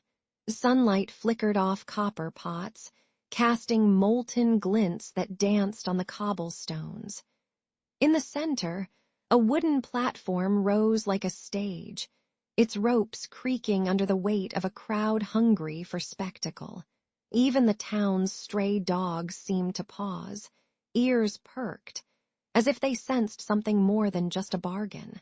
The sheriff's men dragged a trembling boy, no older than 10, to the platform, his sack of stolen apples spilling like bright, guilty confetti. Two iron-capped tubs, already steaming, hissed ominously, the water bubbling as if it were gossiping about the crime. A shrill cry erupted when the boy was shoved into the scalding liquid, steam curling up like a ghostly Instagram filter gone wrong. The crowd gasped, some clapped, others muttered prayers, while the scent of burnt skin mingled with the market's usual aromas. It was a minor theft, yet the punishment boiled over, literally, turning a simple pickpocketing into a public horror show. Aldrich stood at the edge, his hand gripping the wooden rail, heart thudding like a war drum in his chest. He remembered his own childhood, when a stray cat once stole a piece of bread and earned only a scolding, not a scald. The sheriff's eyes glinted with a cruel satisfaction, as if he were auditioning for a role in a medieval version of The Walking Dead. Aldrich weighed his options: intervene and become a traitor in the eyes of the townsfolk, or stay silent and let the boy's screams echo forever. The irony was thick. He had come to the market to buy spices, not to season his conscience with blood. With a sudden rush, Aldrich lunged, the crowd parting like a sea of bewildered fish as he reached the edge of the tub. He yanked the boy free, the boiling water splashing onto his boots, sending a hiss that sounded like a dragon sneezing. The sheriff barked an accusation, his voice cracking like a cracked goblet, while onlookers shouted, "Traitor!" and "Hero!" in the same breath. Aldrich's arms trembled, the child's skin pink and raw, the steam rising around them like a cheap stage fog. In that chaotic moment, Aldrich realized that sometimes the only way to stop a monster is to become the one who flips the script. The boy coughed, spitting out hot water like a dragon spitting fire, but he lived, his eyes wide with terror and a newfound respect for the absurdity of justice. The sheriff, red-faced, fled the platform, muttering about law and order, while the townsfolk whispered about the day the market turned into a reality TV drama. Aldrich brushed ash from his cloak, feeling the sting of scalded boots and the weight of a decision that would brand him forever. As the sun set, the market's chatter softened, the smell of charred meat mingling with the lingering scent of fear, and a lone minstrel began to strum a tune reminiscent of Game of Thrones meets The Office. The episode ended not with a gavel, but with a lesson. In a world that boils over at the slightest slip, sometimes the only true rebellion is to splash cold water on the flames. The market square throbbed like a restless beast, its cobblestones slick with rain and spilled ale. Torches sputtered, casting jittery shadows that danced across the faces of peasants and nobles alike. At the heart of the chaos, Lord Herrick barked his decree: a trial by fire for the alleged rebel, a man whose only crime seemed to be whispering about taxes. The crowd gasped, some clutching their children, others polishing their swords for the spectacle. Even the town crier, who usually announced bake sales, muttered, "This is worse than a dragon's breath." Aldrich slipped through the throng, his cloak rustling like a secret. He clutched a crumpled parchment, proof that the true traitor was the Lord's own steward, a man who hid knives behind his smile. The accused, a gaunt baker named Tomas, stood shackled to a wooden post, his eyes wide with terror and the faint hope of mercy. The smell of pine and tar rose, a sickly perfume that promised both warmth and ruin. Aldrich's heart hammered louder than the town drummer, and he whispered, "Hold on, buddy. I'm about to pull a medieval MacGyver." Lord Herrick raised his gauntlet, and the pyre roared to life, licking the sky like a hungry dragon. Flames crackled, spitting sparks that fell like angry fireflies onto the crowd's shivering shoulders. Aldrich lunged, his boots slapping against the hot embers, and hurled the parchment toward the steward, who was lounging nearby sipping mead. The steward's eyes widened as the scroll unfurled, exposing his treachery in ink as black as the soot swirling around them. A gasp rippled through the onlookers, followed by a nervous chuckle from a drunk who muttered, "Plot twist." Seizing the moment, Aldrich grabbed the rope binding Tomas and yanked him free, the metal biting into his palm like a stubborn crab. The fire hissed, throwing up a plume of ash that stung their throats and painted their faces with a ghostly gray. As they scrambled toward the wooden barricade, a stray ember kissed Aldrich's cheek, leaving a hot kiss that felt like a lover's bite, painful, yet oddly invigorating. The Lord's guards shouted, brandishing swords that glinted like teeth, but Aldrich ducked behind a barrel, using it as a shield against both flame and fury. "You can't burn what you can't catch," he shouted, channeling his inner superhero. The crowd, now torn between awe and fear, began to murmur, their voices rising like a chorus of confused crickets.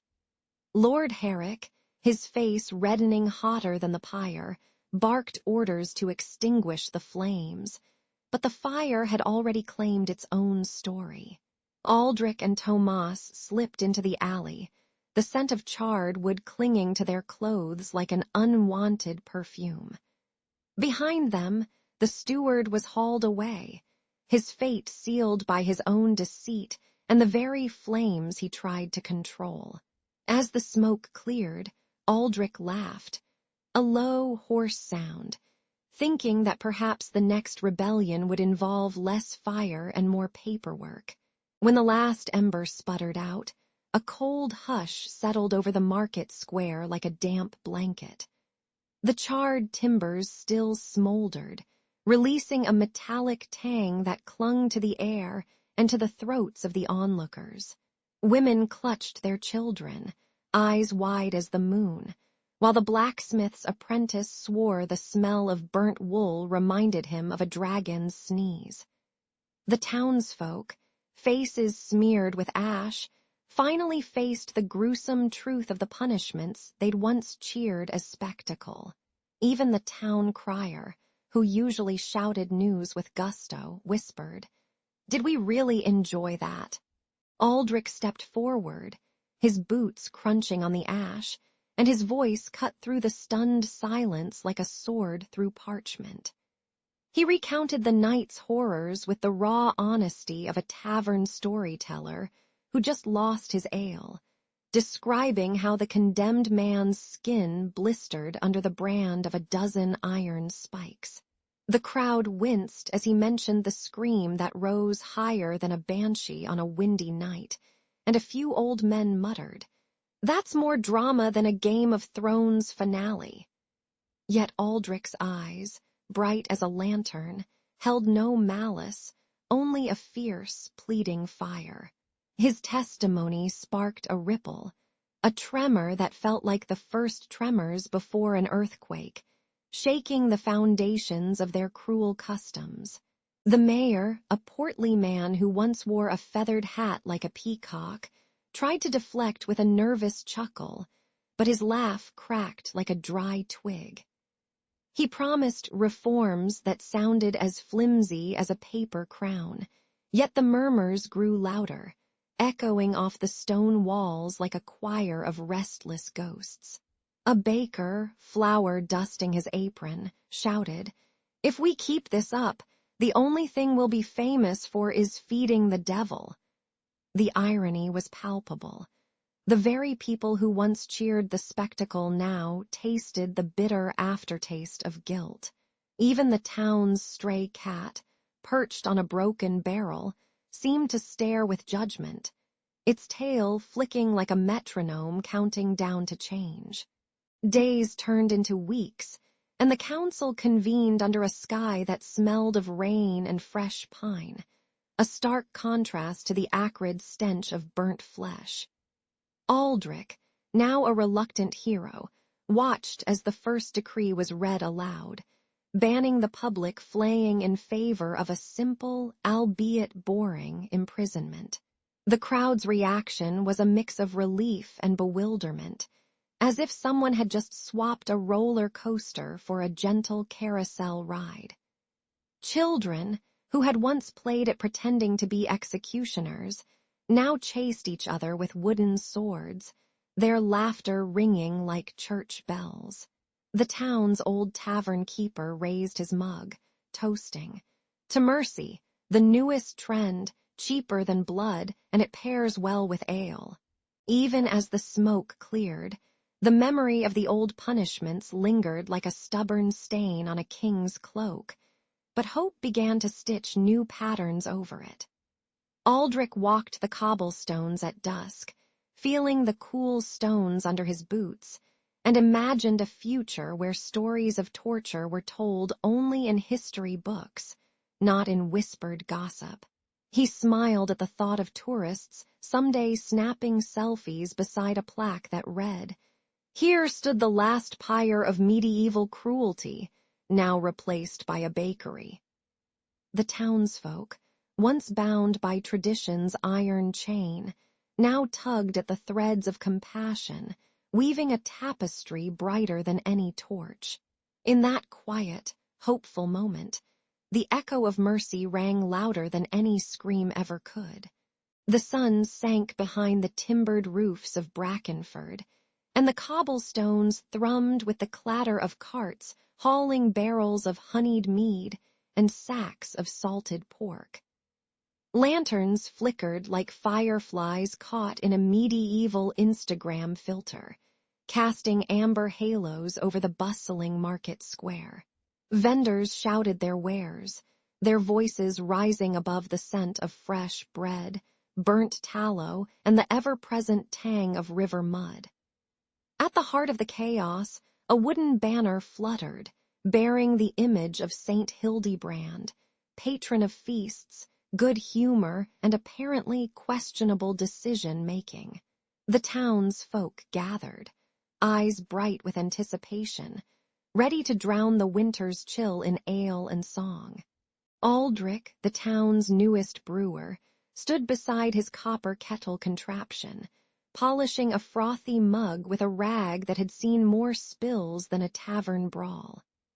He swore his latest batch could make a monk forget his vows, its aroma a heady mix of caramelized barley, wild hops, and a hint of scandalous yeast that smelled like a dragon's sneeze. As he ladled amber liquid into tankards, his hands trembled, not from fear, but from the thrill of watching his creation spark a riotous cheer. He winked at the passing children, who giggled and tried to steal a sip, only to be shooed away with a slapstick wave of his apron. The crowd's roar rose, a living tide that promised the night would be as wild as a Netflix binge of medieval memes. Lady Maud arrived on a carriage drawn by a pair of reluctant oxen, her silk veil fluttering like a flag of caution in the wind. She surveyed the revelry with a practiced eye, noting the way the ale sloshed over the edges of mugs and the way Joran's lute strings seemed to vibrate the very cobbles. Though she wore the poise of a queen in a courtroom drama, her cheeks flushed whenever a drunken peasant sang a bawdy ballad about a knight's misplaced armor. She clutched a small vial of rosemary water, her secret weapon against the inevitable hangover that followed such feasts. With a polite smile, she whispered to Aldrich, "May your brew be strong, but my head stay clearer than a crystal ball at a wizard's convention." Joran, the town's minstrel, strutted onto the makeshift stage, his lute slung over his shoulder like a trusty sidekick in an action movie sequel. He launched into a rousing rendition of The Drunken Dragon, a tune so infectious it made even the stoic blacksmith tap his hammer in rhythm. His lyrics sparked a friendly rivalry with Aldrich, who boasted his ale could out-sing any song, prompting a spontaneous drinking contest that drew cheers louder than a medieval stadium. The crowd hooted as Joran exaggerated his gestures, flinging his hat into the air like a frisbee, only to catch it with a grin that said, "I'm basically the medieval version of a rock star." The rivalry crackled, setting the night's atmosphere ablaze with anticipation and a touch of mischief. As twilight deepened, the town's square transformed into a swirling vortex of laughter, clinking tankards, and the occasional stray chicken that had wandered in from the nearby farm. The ale flowed faster than gossip at a royal court, and soon even the most sober elders found themselves humming Joran's chorus while clutching their stomachs.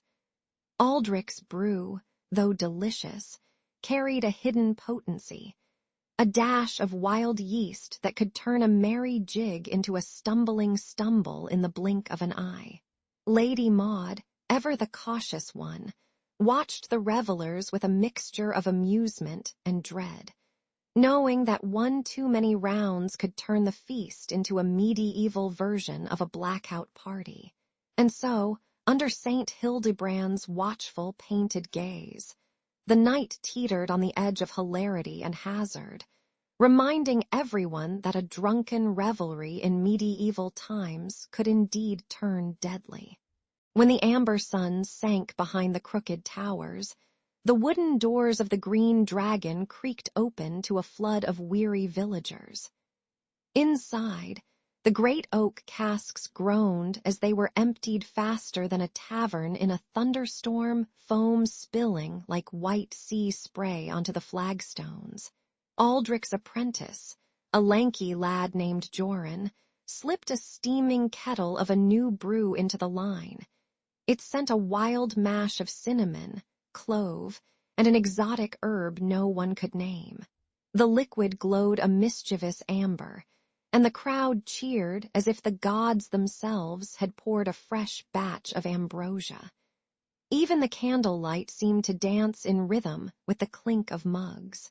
The first sip loosened tongues faster than a gossiping monk, and soon the air crackled with shouted boasts and reckless wagers. A burly blacksmith bet his hammer that he could outdrink the mayor, while a shy shepherd claimed he'd never been kissed under the moonlight. Laughter roared louder than the village bell, and the new brew's spice seemed to set every nerve on fire, turning polite chatter into a cacophony of bawdy songs. Old grudges, long buried beneath the soot of the forge, resurfaced like stubborn barnacles, each accusation sharper than a freshly sharpened sword.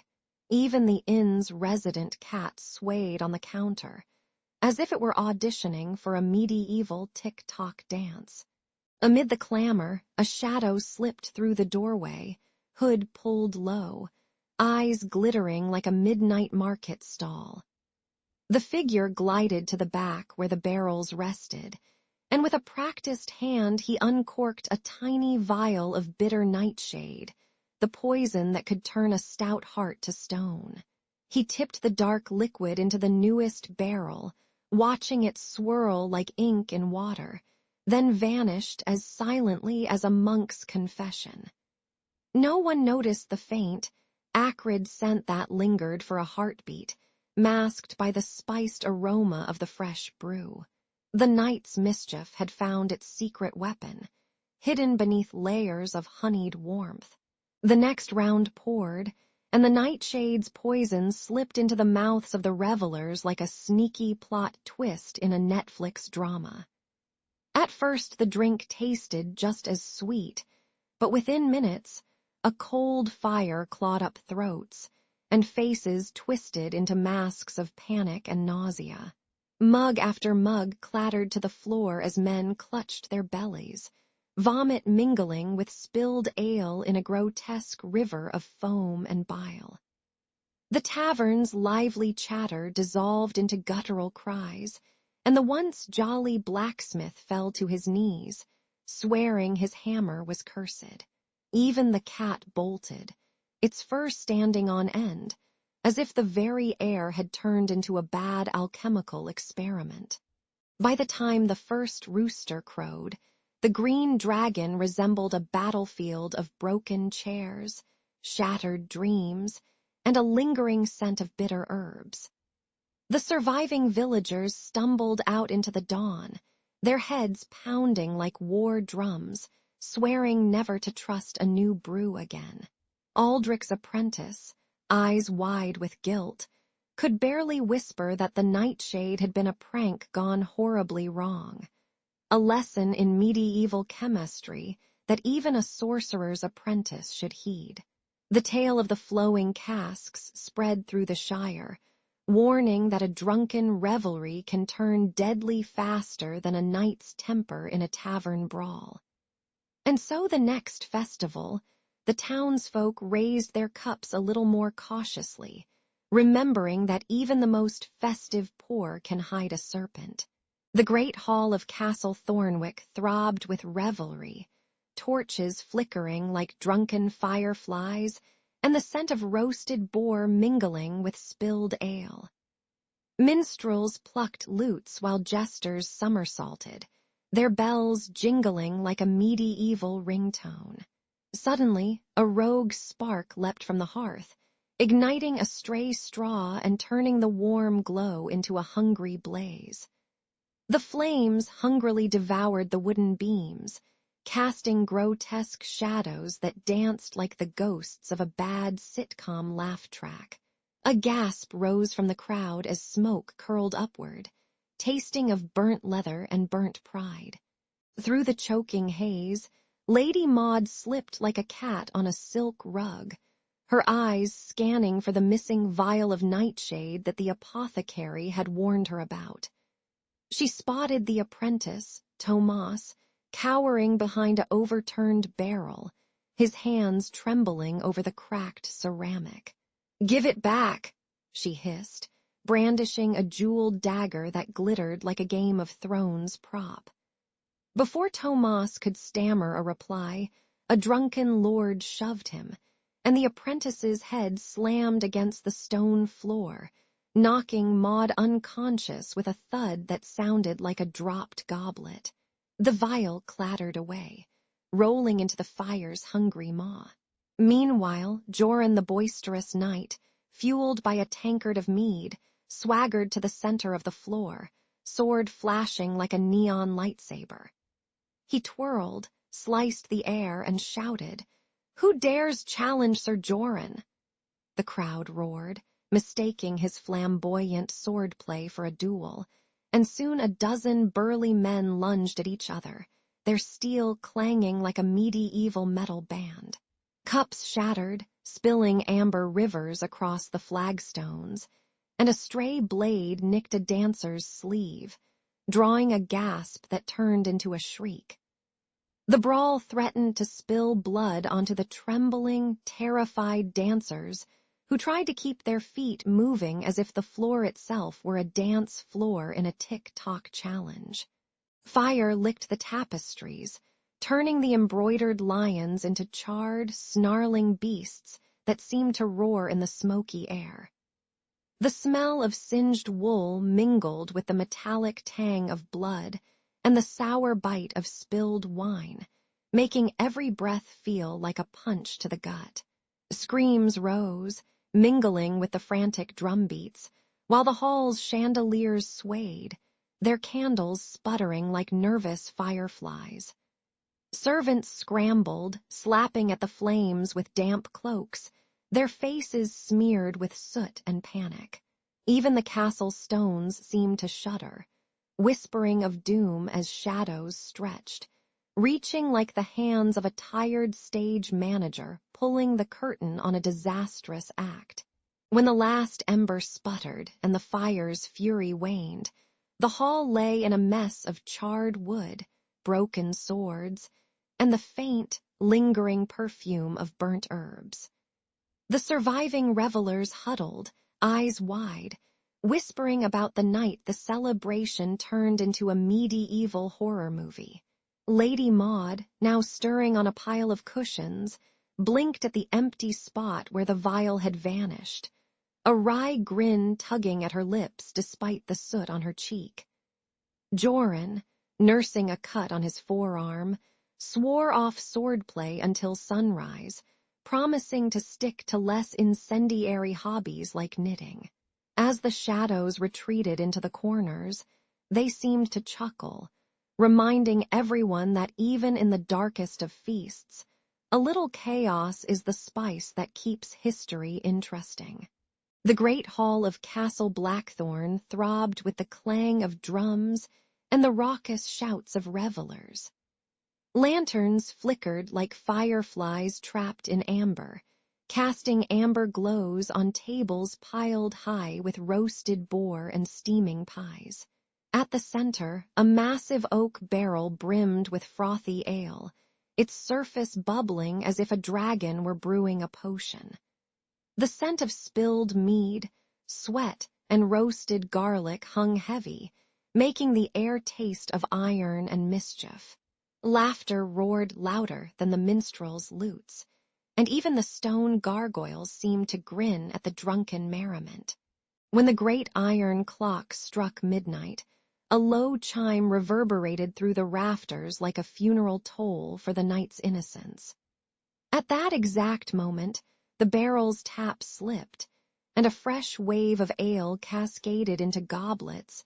Its froth tinged a sickly green that only the keenest eye could spot. Within seconds, the first guest, a rotund baker named Hild, clutched his throat, his face turning the color of a bruised plum. He gagged, coughed, and then collapsed onto the polished floor, his belly spilling ale like a tragic fountain. A chorus of shocked gasps rose, but the poison was already dancing through the veins of half the crowd, turning merriment into a collective choking. Sir Roland, the Lord's heir, stood tall in his polished armor, his sword glinting like a Hollywood action hero's prop. He raised his goblet with a swagger that would make a modern influencer jealous, shouting, "To glory and endless mead!" The first sip sent a warm fire down his throat, but the toxin slipped in like a sneaky spoiler in a Marvel movie. His eyes widened, his jaw clenched, and then his hand flew to his chest as if trying to swat away an invisible bee. Within moments, the proud knight crumpled, his helmet rolling away to reveal a pallor that could rival a ghost on a Halloween night. The hall erupted into a cacophony of screams, clattering armor, and the sickening splash of ale-soaked bodies hitting the stone. Servants scrambled, slipping on spilled brew, their faces twisted in horror, and the occasional grimace of someone who just realized the party's catering was a death trap. Maidens shrieked, their silk gowns staining with dark blood, while the minstrels, poor souls, stopped playing and stared, their lutes now silent witnesses. Even the castle's resident cat, Sir Whiskers, leapt onto a tapestry, swatting at the chaos like a bewildered superhero trying to save the world. The irony hung heavy. A night meant for celebration had become a medieval version of a zombie outbreak, minus the undead, but with plenty of dead. When the last candle sputtered out, the once glittering banquet hall resembled a battlefield after a particularly messy paintball match. Red stains everywhere, broken goblets glittering like shattered glass ornaments. Lord Blackthorn stood frozen, his regal beard dripping with the same cursed ale that had felled his heir, his eyes reflecting the horror of a Netflix thriller he never signed up for. The surviving guests huddled in corners, whispering prayers and jokes about never trusting a barrel that looks like a swamp monster. In the aftermath, the tale of the midnight collapse would be told for generations. A cautionary legend that even a modern binge watcher could appreciate. Too much booze can turn a feast into a fatal finale. And somewhere in the darkness, a lone minstrel strummed a mournful tune, wondering if the next verse would end with a punchline or a requiem. When the first pale light slipped over the thatched roofs, the town square filled with a ragged chorus of sighs and shuffling feet. Lanterns flickered like nervous fireflies, casting trembling shadows over the blood-stained cobblestones. The air tasted of damp wool and stale ale, a bitter reminder of the night's excess. Survivors huddled together, clutching cracked mugs as if they might still hold some of the lost revelry. Even the town crier, usually booming, whispered a mournful hymn that rose like smoke from a dying hearth. Aldrich, the master brewer, stepped forward, his beard slick with sweat and sorrow, and confessed that his apprentice had swapped the malt for a cursed batch of fermented nightshade. He described how the apprentice, eager to impress, had added a handful of bitter herbs that turned the brew into a lethal potion, much like a medieval version of a bad episode of Game of Thrones, where everyone dies at the feast. The crowd gasped as the truth spilled out, the sound mingling with the distant clatter of a broken barrel.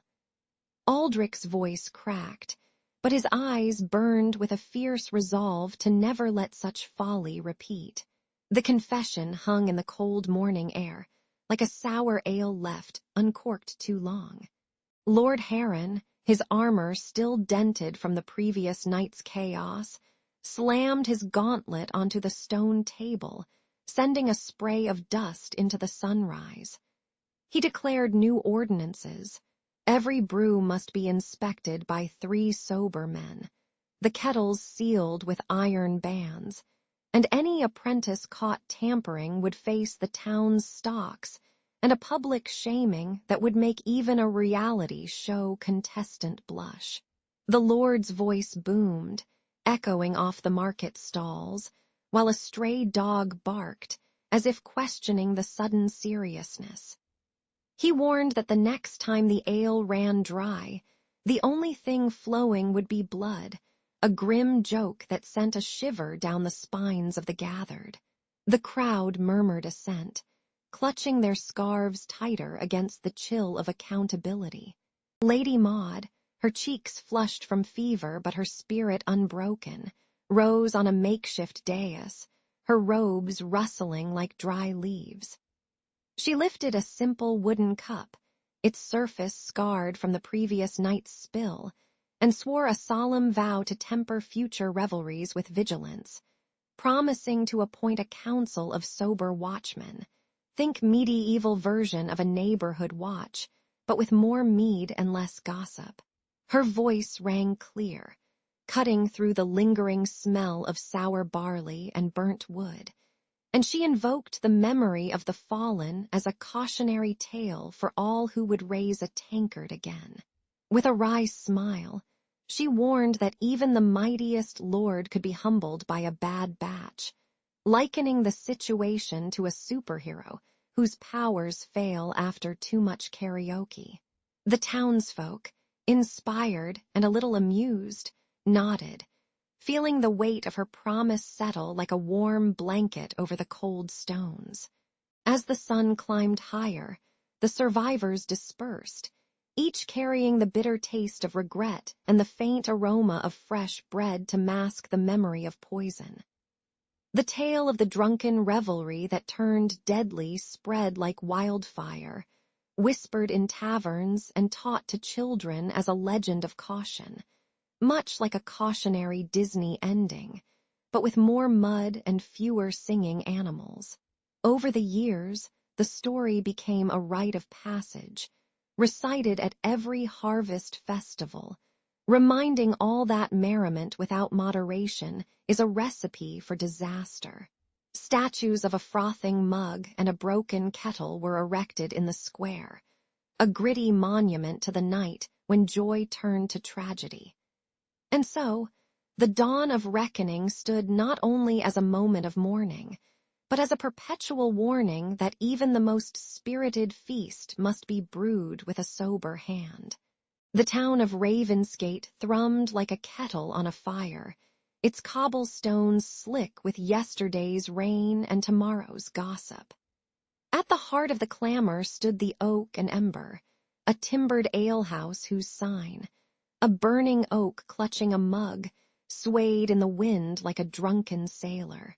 Its most notorious feature was a hulking iron door, scarred with rust and riddled with rivets, that never yielded to a key or a plea. Young scribe Tomas, ink still fresh on his fingertips, slipped inside that night, drawn by the promise of a story hotter than any mead. He found the seasoned innkeeper Merwin polishing the bar with a rag that smelled of stale ale and old secrets. Patrons whispered that the door guarded a hidden chamber where conspirators plotted like a Game of Thrones episode, only with more mud and fewer dragons.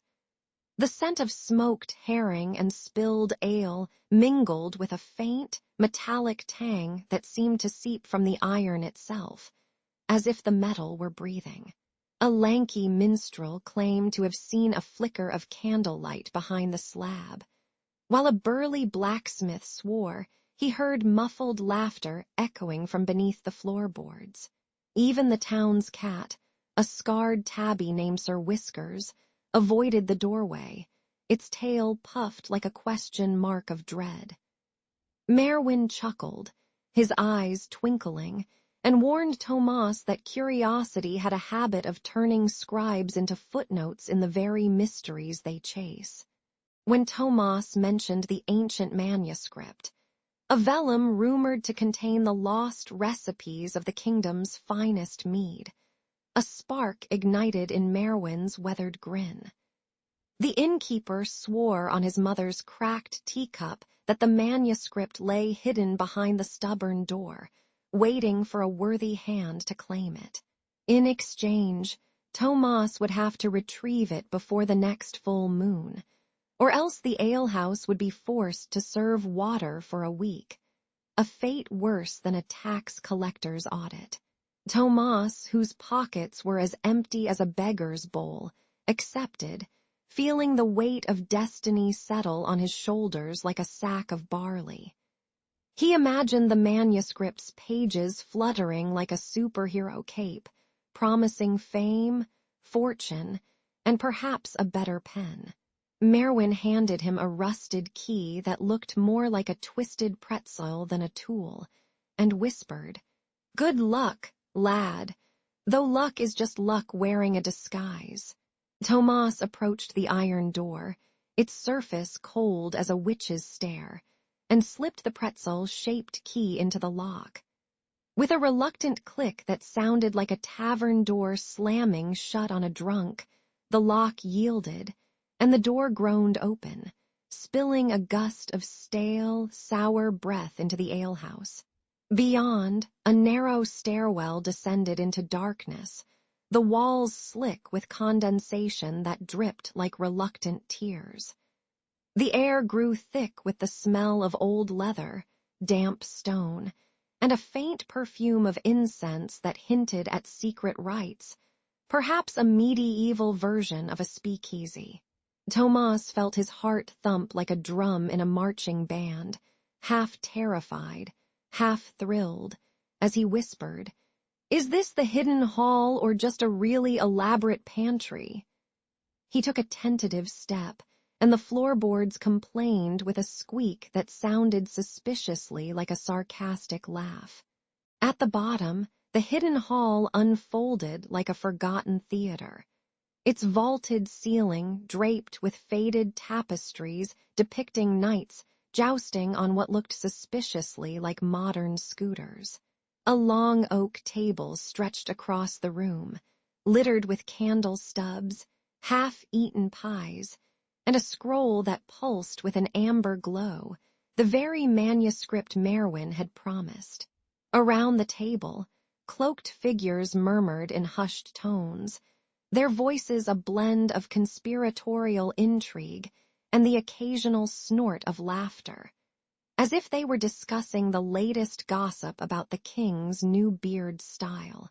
Tomas approached, his fingers trembling, and unrolled the vellum, which revealed recipes for meads that could make a man sing like a bard on a caffeine high.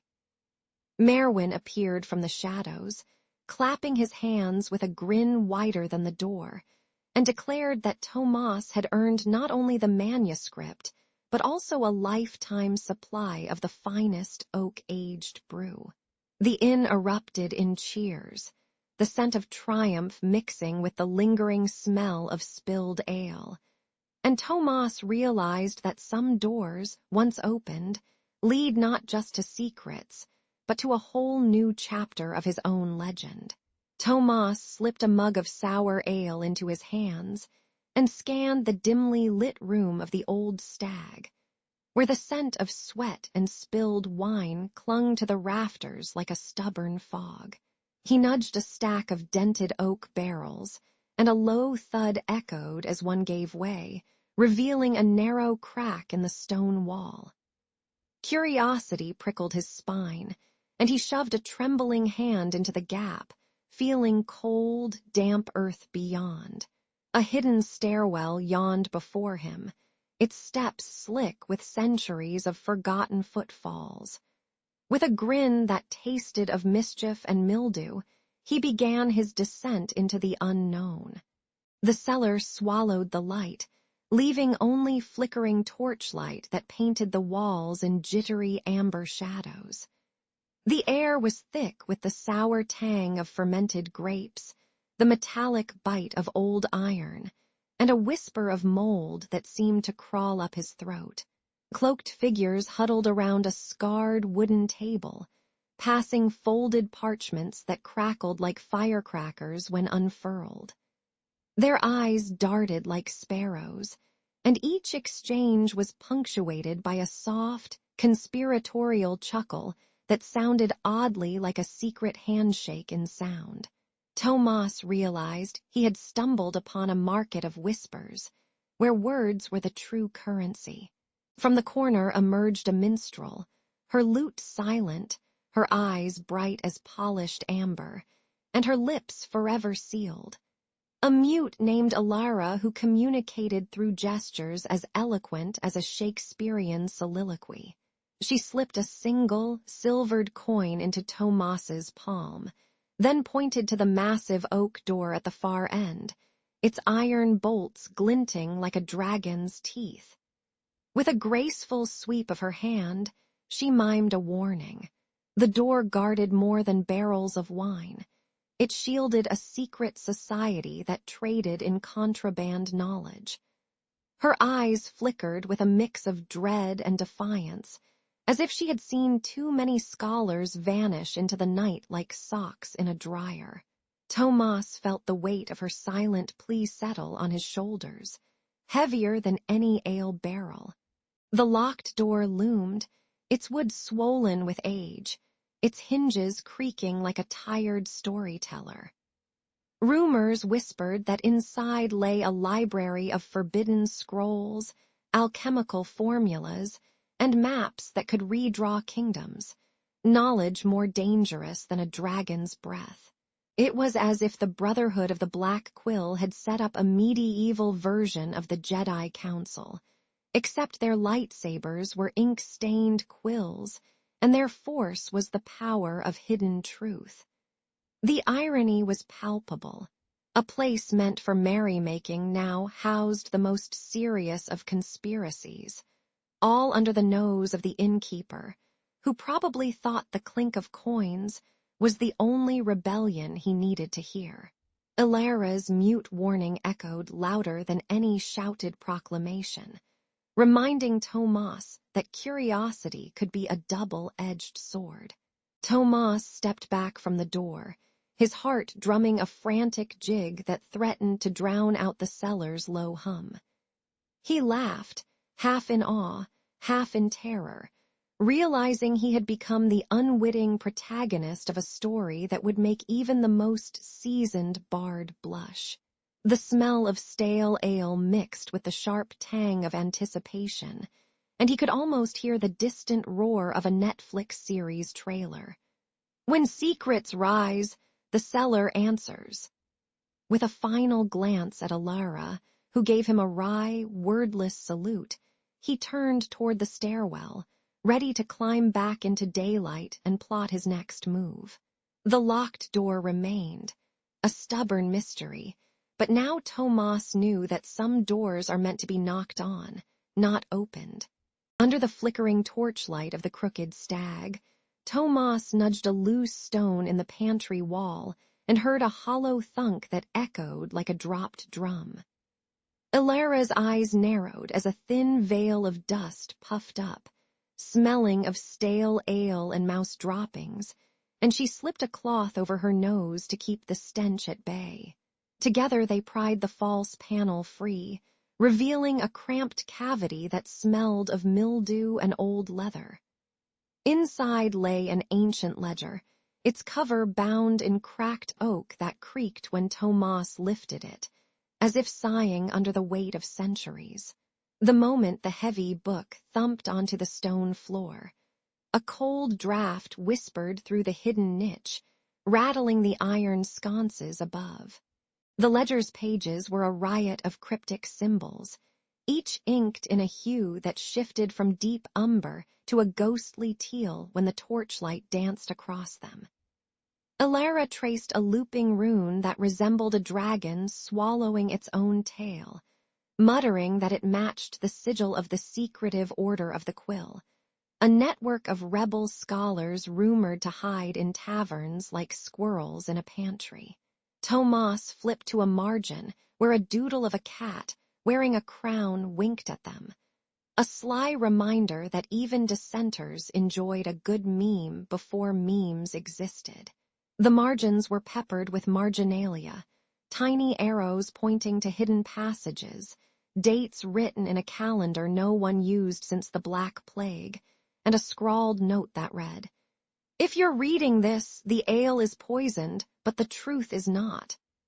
The air grew thick with the smell of old parchment and a faint whiff of something sour, like spoiled cheese left out in the rain. Just as they were about to decode the next cipher, the inn's heavy wooden door slammed open with a bang that could wake a dragon. The town constable, a hulking man with a mustache that could hide a sword, stormed in, his boots clacking like a marching band on cobblestones. He fixed his steely gaze on Tomas and Ilara, muttering, "Traitors, you'll be singing the king's chorus in the dungeon if you don't surrender that book." The scent of his leather armor mingled with the lingering ale fumes, creating a pungent cocktail that made Ilara's stomach churn. With a sarcastic grin, Tomas whispered, "Looks like we've got a real-life Game of Thrones audition, except with fewer dragons and more paperwork." The constable barked an order, and the two slipped behind a stack of barrels, the wooden slats groaning under their weight like an old pirate ship.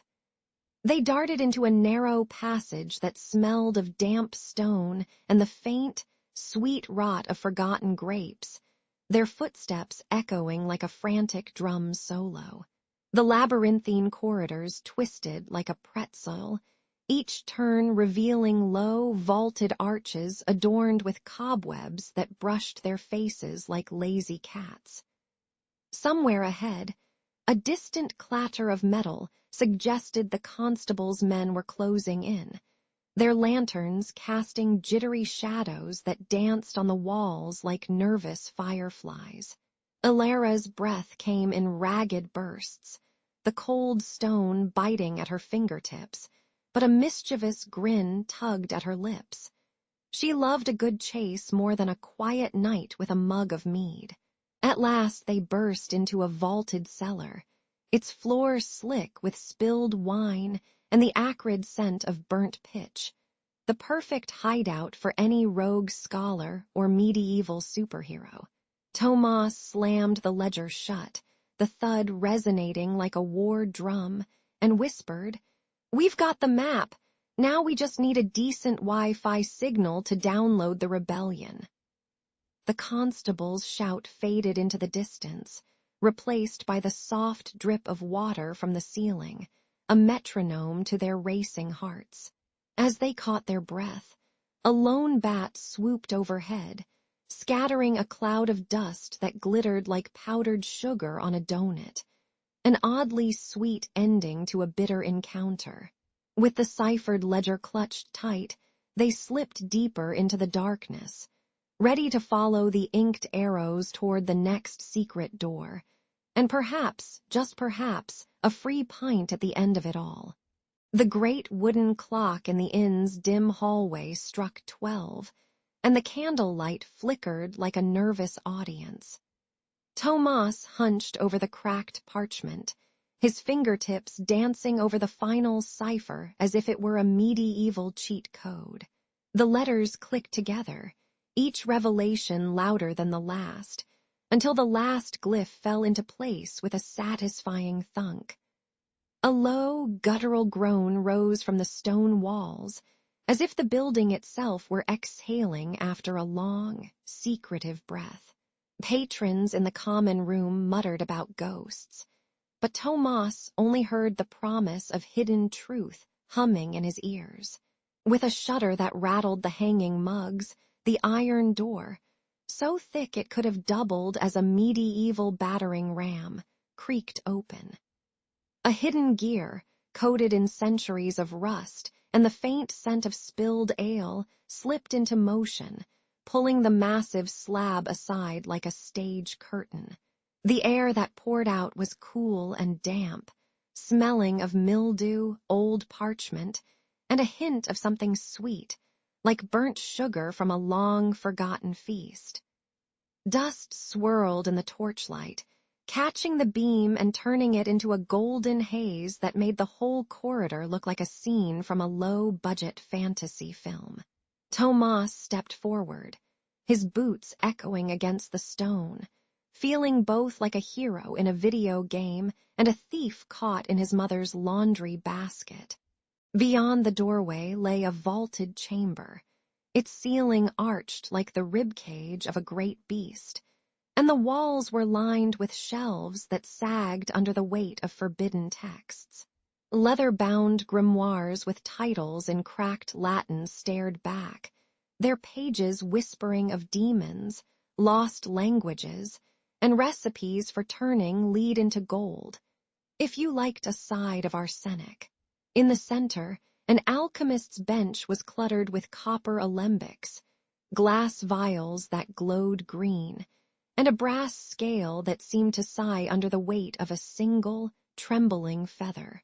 A rolled parchment lay atop the mess, its ink still fresh, depicting a winding map that snaked toward a forgotten monastery hidden in the misty hills. The smell of old ink mixed with the metallic tang of iron and the faint, sour odor of fermented herbs, making Tomas's nose curl like a medieval cat in a rainstorm.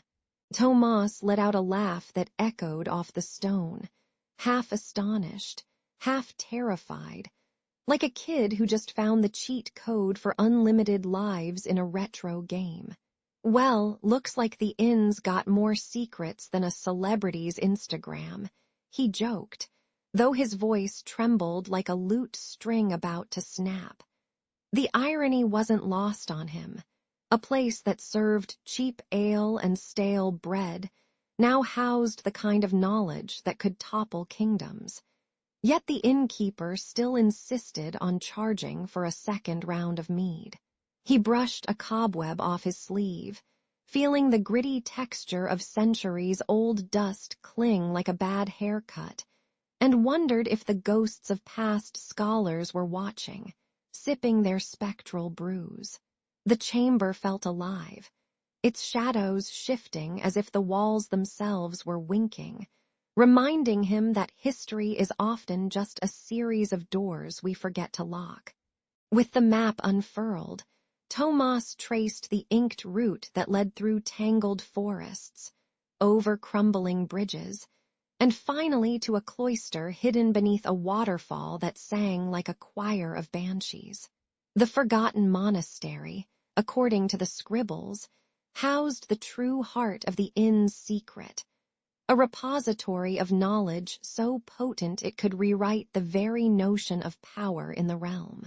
He slipped the map into his satchel, feeling the weight of destiny settle on his shoulders like a sack of damp stones. As he turned to leave, the iron door slammed shut behind him with a final, theatrical thud, as if the inn itself were saying, "Good luck, you'll need it." Tomas stepped back into the flickering candlelight of the common room, ready to tell a tale that would make even the most hardened rogue raise an eyebrow, and perhaps order another round of ale for courage. The first light cracked over the cobblestones like a reluctant dragon, spilling amber across the oak and ember's soot-blackened beams. Tomas shuffled out of his narrow bed, his breath fogging the air as he inhaled the mingled scent of stale ale and fresh pine from the hearth. He found Merwin polishing a tarnished iron key, the metal catching the sunrise like a tiny mirror of destiny. With a grin that hinted at mischief, Tomas whispered, "We have a chance to turn these creaking doors into something more than a tavern's excuse for a draft." The inn's low hummed chatter swelled, as if the very walls were leaning in to hear the bargain. Merwin, eyes glittering like a seasoned spy, laid out the terms on a splintered oak table. The inn would guard a cache of forgotten lore, releasing it only to those whose hearts beat true. Tomas nodded, feeling the weight of centuries settle on his shoulders like a wet cloak. He pledged the oak and ember's vaulted cellar, where the scent of damp earth mingles with the ghost of burnt rosemary, as the sanctuary for the knowledge. In return, the inn would receive a secret seal, a rune that glowed faintly whenever a worthy seeker approached. The pact sealed with a clink of tankards, echoing like a medieval version of a superhero handshake. Word of the agreement slipped through the town like a rumor about a baker's secret spice, eventually reaching the constable's ear. The constable, a burly man with a mustache that could house a sparrow, had been sniffing around the inn, convinced it harbored conspirators. When Tomas presented the sealed rune and Merwin's solemn oath, the constable's suspicion melted faster than butter on a hot skillet. He lifted the heavy hand of scrutiny, slapping a reassuring hand on Tomas's shoulder and muttering, "Fine, keep your books, just keep the ruckus down." The town's watchful eyes softened, and the tavern's sign swayed proudly in the morning breeze. From that dawn onward, the oak and ember wore its locked doors like a badge of honor, not a warning sign. The wood creaked with stories, the fire crackled with the laughter of patrons, and the air carried a faint perfume of old parchment and roasted chestnuts. Travelers who proved their worth, by solving riddles, sharing a song, or simply surviving a night of rain-soaked mud, found the doors swing open to reveal a dimly lit alcove lined with vellum scrolls. Even the resident cat, Sir Whiskers, seemed to guard the entrance, flicking his tail in approval whenever a genuine seeker entered. The inn became a quiet guardian, its once foreboding locks now a promise that wisdom would not be bartered for coin alone. By midday, the sun had climbed high enough to turn the tavern's stained glass windows into a kaleidoscope of color, painting the stone floor with mosaics of gold and ruby. Tomas stood behind the bar, polishing a mug, and felt a swell of pride as the inn's laughter rose like a chorus of medieval minstrels. The constable, now a regular patron, raised his tankard and toasted, "To the oak and ember, keeper of secrets and keeper of ale. The crowd cheered, their voices mingling with the crackle of the hearth, turning the once suspicious whispers into a song of trust. In that moment, the locked doors were no longer a barrier, but a beacon, inviting the worthy to step into history's warm, smoky embrace.